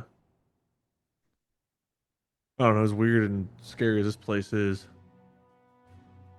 they'll take it over being on the ship or fighting goddamn reapers. Better than Reapers. Yeah. As you guys are continuing your travel from this point, I imagine that for at least a short period of time along the barrier itself before changing into angle and going back to the ship, you could easily put a waypoint on your Omni tools to get back over there. You can't do a lot of heavy lifting with calculations and whatnot on your Omni tools right now because they're all kind of like bogged down. Kind of like if your hard drive and your memory is full on your computer, memory being full quickly because it's constantly parsing through what's on your fucking full hard drive, it makes your computer run slower. The same idea is what's happening on your Omni tools right now for all of them. They all seem to be like struggling, but they're functioning as well as a laptop you bought 7 years ago. So, that you've never debugged or defragged. Messy, your character, would he, despite all the warnings of your allies, just be like, fuck it, and like reach over and try anyways? Or are you going to be a tad more cautious than that, or heed their warning? He's trying to tempt you, Messy. Don't fall. I think when he kind of thought about it some more, and after hearing Graff say there's no benefit in this, like let the Asari figure it out for themselves, he kind of nodded his head, and he's been kind of thinking like, I need to get to the bottom of everything, like in the Reaper place, or the Prothean Star place, I guess I should say. But now that he's here and he's on this planet, he's realizing it's not exactly what they thought it was going to be. He's kind of writing it off again.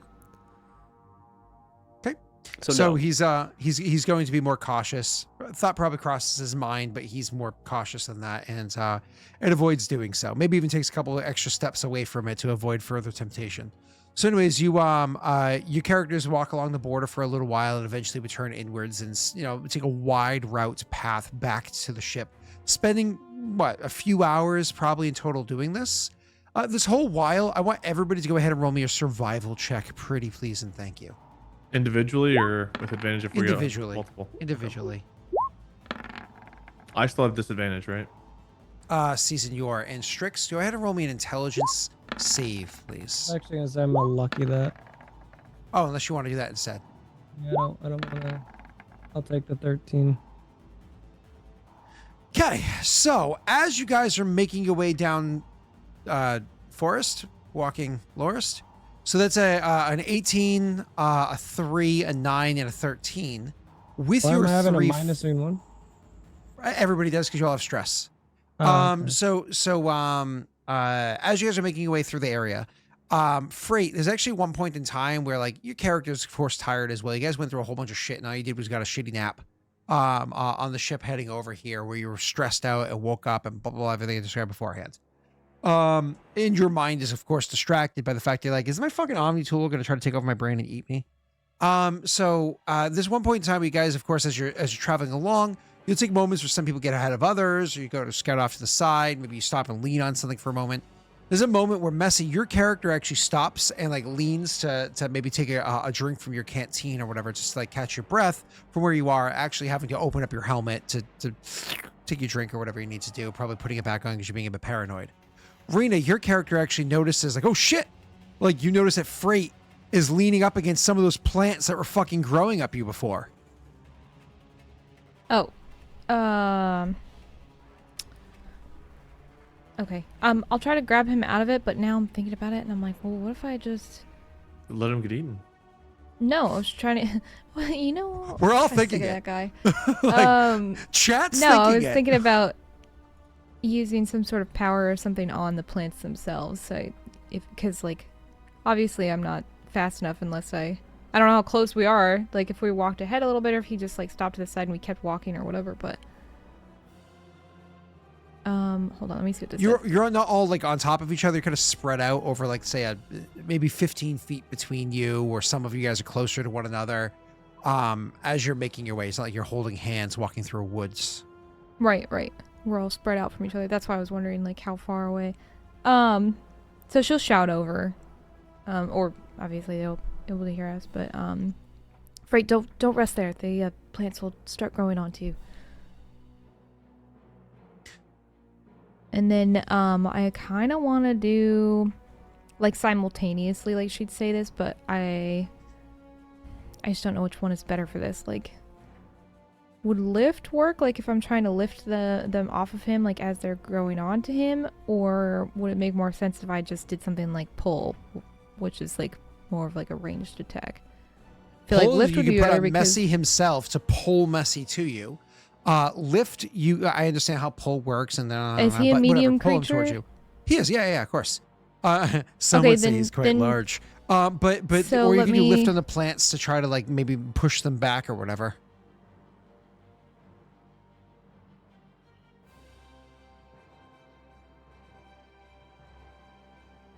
Yeah, I'll just do pull on Frait. Like just kind of not giving him a choice. I'll just say that and then pull anyway. Okay, cool. You can go ahead and make your attack roll against him. What's it called? While you're doing that, I'm sorry, I just keep looking at Pat wearing that shirt with a W on it, and it just makes me want to see like a video of like Wade playing like the Wario version of Wade, but it's an M instead of a W, so it's like made like There's Wade's a whole channel Wario. for that. It's called Markiplier. You know what? That's hilarious. I didn't even think about that. He is your antithesis. He is the there just to make your life miserable. Yeah, I've listened to the podcast. You know what? I accept your canon. That's fucking hilarious. Okay. I think it was made intentionally, vice versa. Wade was there to mess with Mark. They're at Mark's birth. And I'm a man of 5 toilets. Mark's a man of 5 ovens. We're just very different people. And Bob's got 5 fridges. 5. Oh, that's funny. All right. I can't Rita, remember exactly what attack the roll is. It should just be a power. Is it not on your character sheet? I don't have pull. Is it on pulls my, an attack like roll? under the attacks? So you just click the lance one. It's the same effect. Is it the same one? It's the same attack roll. Yeah, it should be your wisdom plus your proficiency bonus plus. Yeah. No, it's strength. If it's strength that's on there, it's because the sheets keep fucking resetting themselves, and it's really fucking annoying. Really? Yeah, I was I've like, I talked to don't the know why devs it's about it, but it's not them. It's not them that's doing it. It's Roll20's being a piece of shit. Yeah, that's annoying. Yeah, Roll20's like, hey, we really need to push out this feature that Foundry had 5 years ago, so we can look like we're cutting edge. Wouldn't it Never be mind power? our basic features. Didn't we decide this? Isn't it power? Power is what you should be putting on it. Yes. Okay, but I don't know. Wisdom is what my your power is modifier based off of. was. I think I have a +5. It should be 2 plus 3 for your wisdom is 5. Yes. Okay, so the power +5, right? Or I'm not adding that. Sorry. You don't add the 5. You just click. So let me look at your character it. sheet. Oh fuck. I'm under Lance right now. Yeah, give me a moment. Sorry, it's loading the sheet. There we go. So in the Lance, it should literally just say that. So like if you snap the shut, it should say Lance's 5. Yep, you can just go ahead and click that. But it looks like you put a butt cheek on there. So we click this, the name looks like you put a butt cheek next to the word. It says the word Lance. Oh, that one is supposed to be it detonates. That doesn't matter. It doesn't have to be Lance. It's a matter of the +5 is the correct thing. But do you not have pull? Because I see throw is on here, also with the butt cheek. Yeah, maybe I just didn't add pull. That there were so many I had to add. I probably just forgot. That's fine. You can just go ahead and click throw then. That applies. It's the same thing. Even with Just don't have different. Okay. It's Sure, not 'cause I like you're going to can't do find it damage right to him now. anyways. No, not to him. So 21 is definitely going to hit him. I'm just going to click over here real quick. I'm going to click the word pull and double check this. You make a ranged power attack. Yep, this is exactly what I thought it was. Cool. So the 21, you absolutely hit him with pull. So it's one of those things where you're like, don't lean on that. It's going to start growing on you. Pull! And you start pulling him towards you. Now that you did that, what's your names? Wade and Wade, if you guys could both go ahead and roll me a perception check. Wade, don't forget you have disadvantage, and Wade, don't forget you're rolling normal.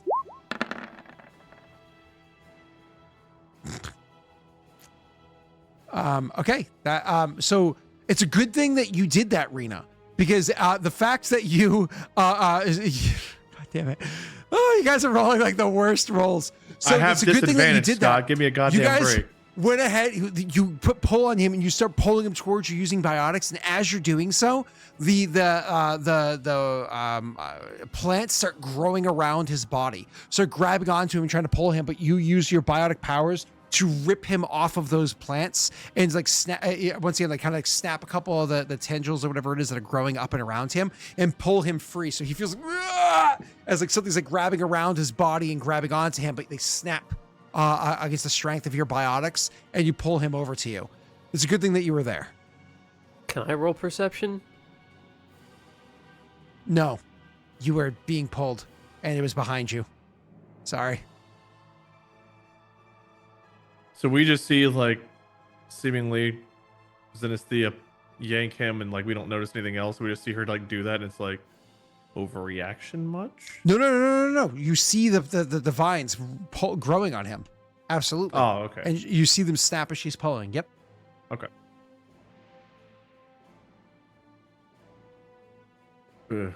Good move over there. Stay off those fucking plants.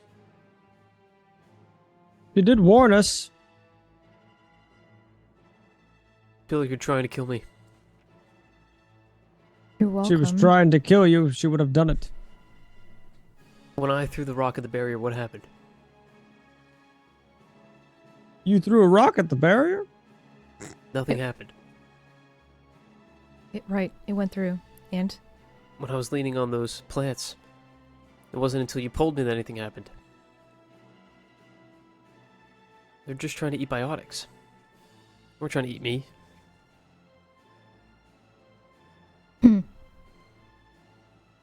How confident are you in that? Okay, now he'll do it. He'll walk up and he'll hold his hand near a plant, like wave it in front of it. Plant doesn't seem to react.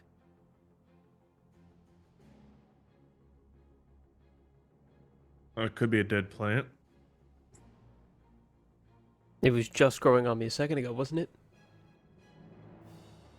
All right, maybe you're fucking right, but still, Graff will walk up and try to like, kind of, not kick the damage, but like nudge one of them and see if anything like happens with him. Nothing. No.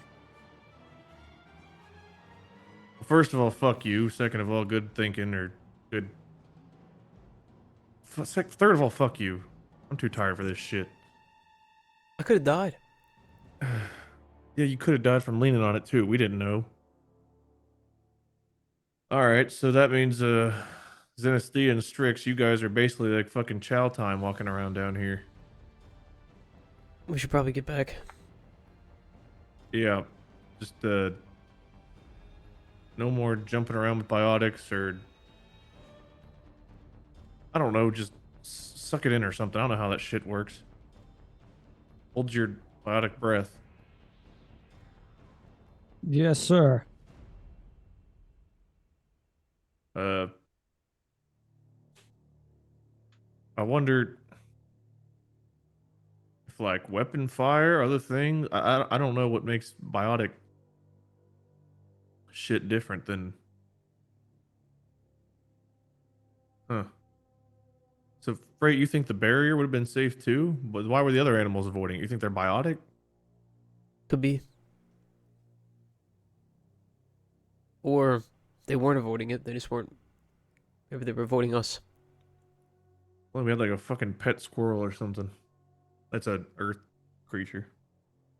They're not biotic as far as I know. I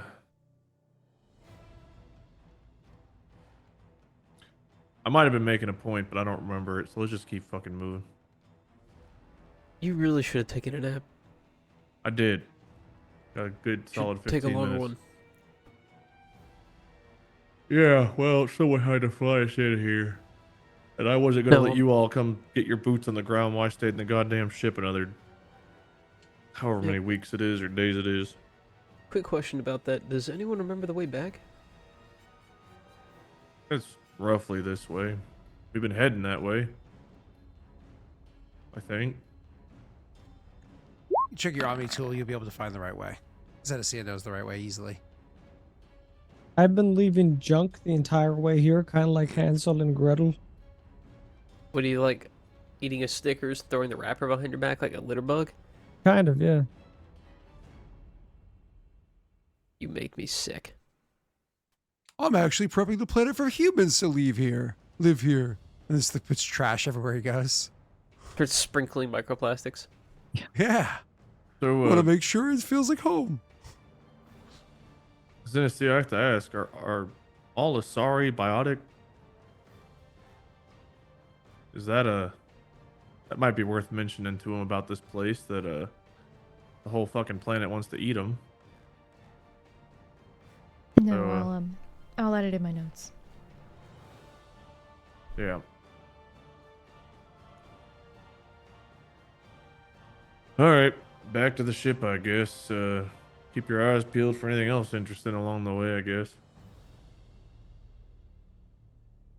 I think I just said I guess twice. I guess a lot, I guess. Yep. Strix and Zenestthea try to just avoid anything that looks hungry or invisible or spiky. Right. He's gonna like look around. So everything around us, possibly. Yep. Okay. We'll start walking back. You guys easily able to make your way back to the ship, having discovered everything that you did the whole while.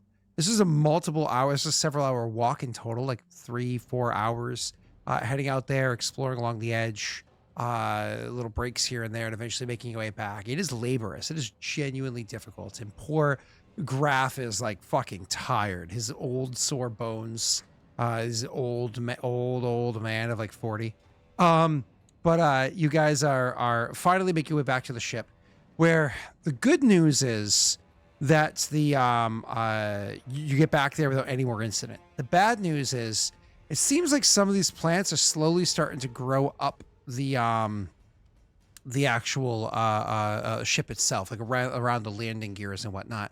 Not so high up over the course of the many hours it's been here since before sunrise till now that it's like, oh no, it's entangled. But you do see a couple of these things seem to be growing up the ship's landing gears just a little bit, small enough that you could pull out a knife and cut them if you wanted to. Go ahead. Freight, maybe you and I should clean this thing off. Without using anything techy. Just a good old-fashioned fucking blade or something. Do you have one? I mean, I got a sword. You have a sword. Really? Yeah, this fucking... It's an Omni blade. I mean, that's... Isn't that techie? What? Yeah. Got him! I hear from like... Well, let's Strix just can fucking just, like- test it real quick, I guess. So away from the ship, sure. he'll pull out his Omni blade, Scott, and see if anything goes toward it. Nothing goes towards it. Looks like we're good. Why don't you try cutting one over there? You cut it, nothing happens aside from it getting cut. Does it fall off? Cool. die like a I mean, normal you plant, have to like a like vine? grab it and pull it off like a vine, but Okay. It you can do works so fine. successfully and it doesn't Okay. continue to grow or attack you or anything like that. It goes as you would hope it would. I guess I'm a fucking magician. Let's keep it going. Okay, we can free the ship with these then. The two of you are able to successfully and easily, no checks needed, go around and cut the vines, pull them free. And if they're growing back, it's so slow that it would take hours to get back to where it was before. Nothing worth noting. I'll be right Okay. back. Yes, sir. All right. Well, if that's the case, I guess we'll hop on the ship. Okay. You guys hop on the ship, and what are you going to do from here? Is this like a point where you're just be like, fuck it, we're on this planet, let's just like relax and take like a long rest?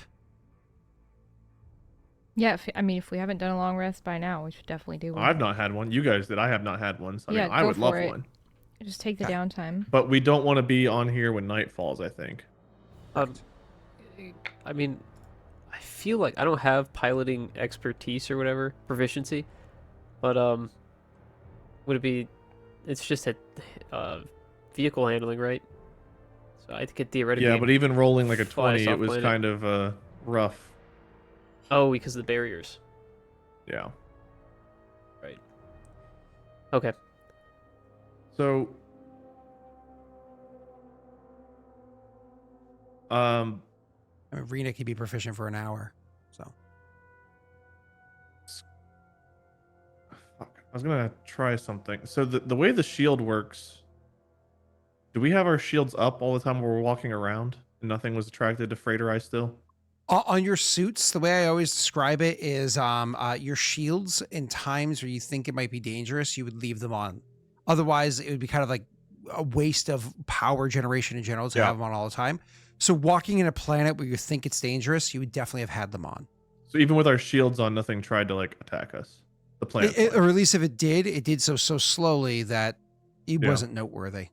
Okay, I was just debating whether or not taking the shields down might stop the barrier from affecting our ship on the way out.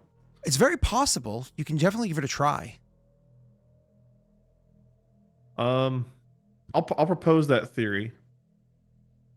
Had a thought. Don't know if there's any merit to it. It's probably a stupid fucking idea because I'm half asleep. But even though our shields didn't seem to attract anything Freight when we were walking around, I wonder if the shields are partly what's causing an issue with the ship passing through the barrier. However, if the barrier is affecting biotics, the shield might also be the only thing protecting Zenestthea and Strix from the barriers we pass through. Ship might get a little bit dinged up if we go out the same way we came in, maybe even more so, maybe less so.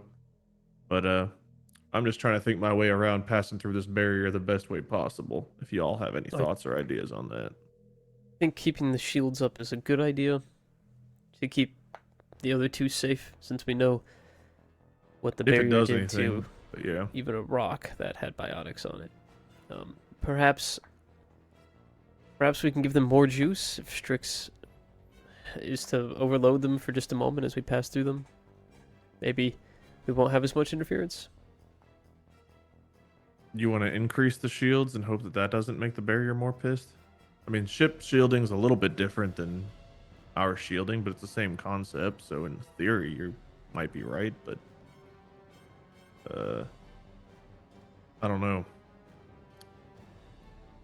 Well, I mean, even the probe got damaged, and the probe's not really biotic at all. It's just machinery with a shield. maybe we just do it the way we did before, since we know that worked.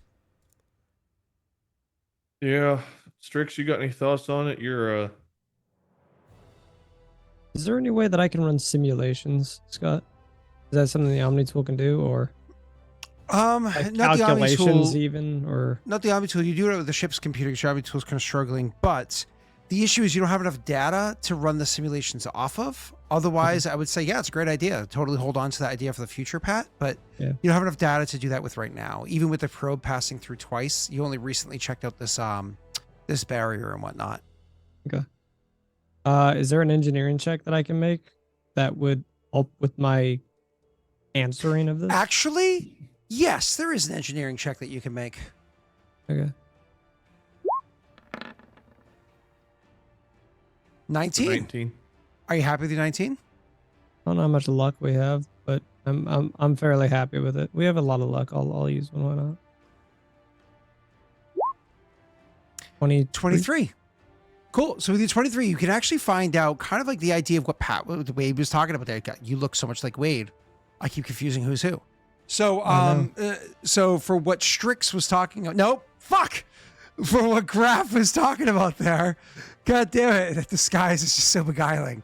So, for what Graff was talking about there, the areas around where on the probe that went in and out, and then kind of like climbing around the ship and taking a glance when you have hours to spend there anyways. Looking around the ship and taking a glance at it, you're like, fuck a duck. It's around where the transmitters, where like the barrier, the shield barrier, the emitters off of the ship are coming from. That seems to be where the centralized area of the damage is. So it seems like things in this planet are reacting to biotics, clearly, as we've discussed, or at least that's what's reacting to the plants down below. You don't know about the barrier, but the barrier seems to be, at the very least, reacting to what's emitting these shields, which is electromagnetic, sure, but also part of what makes those shields work is a small amount of biotic energy. A small amount of EZO is used to charge these things, to have it so it can make a disruptive field to slow down. Shields are a form of biotic barrier. It's just, again, controlled by an electronic device rather than your own innate abilities. Same as your guns, they use biotics to propel the bullets at extreme ranges. I'm saying biotics, but EZO is the more technical term. Biotics is when a biological creature uses EZO to make something happen. EZO is what's on the ship, or your armor, or your gun. Why did our personal shields didn't have any reaction? Was it just too small of an emitter? Have a reaction to what? To the plants. Maybe too small of an emitter. Yeah. Or maybe they were slowly finding it, but it was too slow while we were walking through to even notice. Maybe if we stood there still for like a day, they would actually come up or something. Hard to say. Or a couple of hours. It looks like what happened on the ship itself over here. So it could just be, as Wade's saying, much slower because it's a smaller amount of biotic energy, which is why, for instance, Messy, the shields that you generate from your armor is 5 points of shields. They last until they're gone and take a while to recharge. Whereas, they throw up biotic barriers and those things can deflect 8 points of damage or more if they have the ability to invest more powers. And they can recharge consistently. It's way more powerful, or way more explosive, I should say. It seems like these things are reacting to EZO based off of what Messy theorized and tested. What Wade suggested, and Strix did experiments on. I would obviously regurgitate that to the group and stuff. All right. Zenestthea, make sure to let the Asari know that shit too. I wonder if that has anything to do with the moons around here. If I remember right, this was the planet that had the moons that were kind of full of EZO. So the 3 moons, correct? Yeah. So I wonder if something on this planet was also either fueled by or affected by that. I don't know. I don't know if we're gonna find out. I think we rest up, get out of here before sunset, and wait for the Asari, then get the fuck out of here. I think I've had my fill.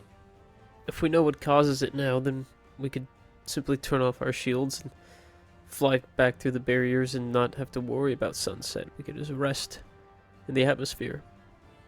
Well, in theory, that's if we're passing through a barrier. If one of those storms hit us, that might be strong enough to... I mean, you see what the storms did to the trees and shit here. If we don't have any shields or anything online, who knows what kind of damage that could just wreck in general.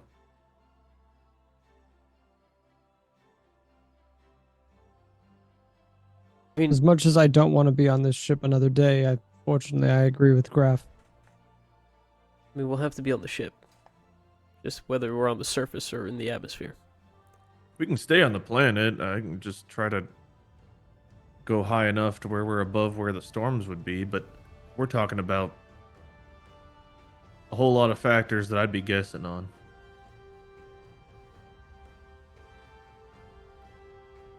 Who knows? These storms might be worse to be on fucking top of than they are to be underneath. Hard to say because we can't see anything above it.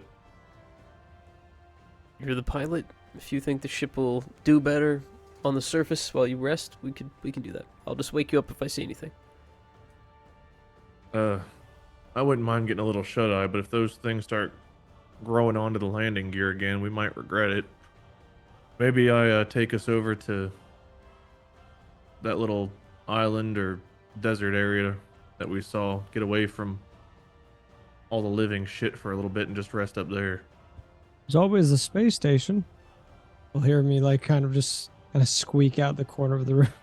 I don't know how the fuck you still want to go back there. I am done with that place. I just want to make sure we're all on the same page. I don't think it'd be a very good idea to trade out the dangers we do know for the dangers we don't. I think it'd be safer to either stay here or just leave the planet altogether. Going to another area sounds like it could be a better option, but more than likely we'll just face another unknown threat, and who knows if we'll figure it out in time. Well, let's stay on the ground, get some rest. We'll leave before sunset. If we need to go down and clear off some more vines, we will. Just check it periodically, make sure they're not getting into anything or getting too high up. Sounds good. Strix, don't try to go into the fucking cockpit and fly us to the space station. I'm gonna lock your ass out. I cannot promise that. Yeah, I know. You know, you just gave him the idea.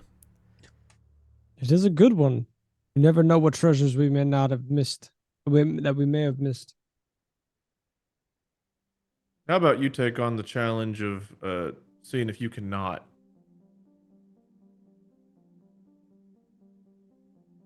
Not what?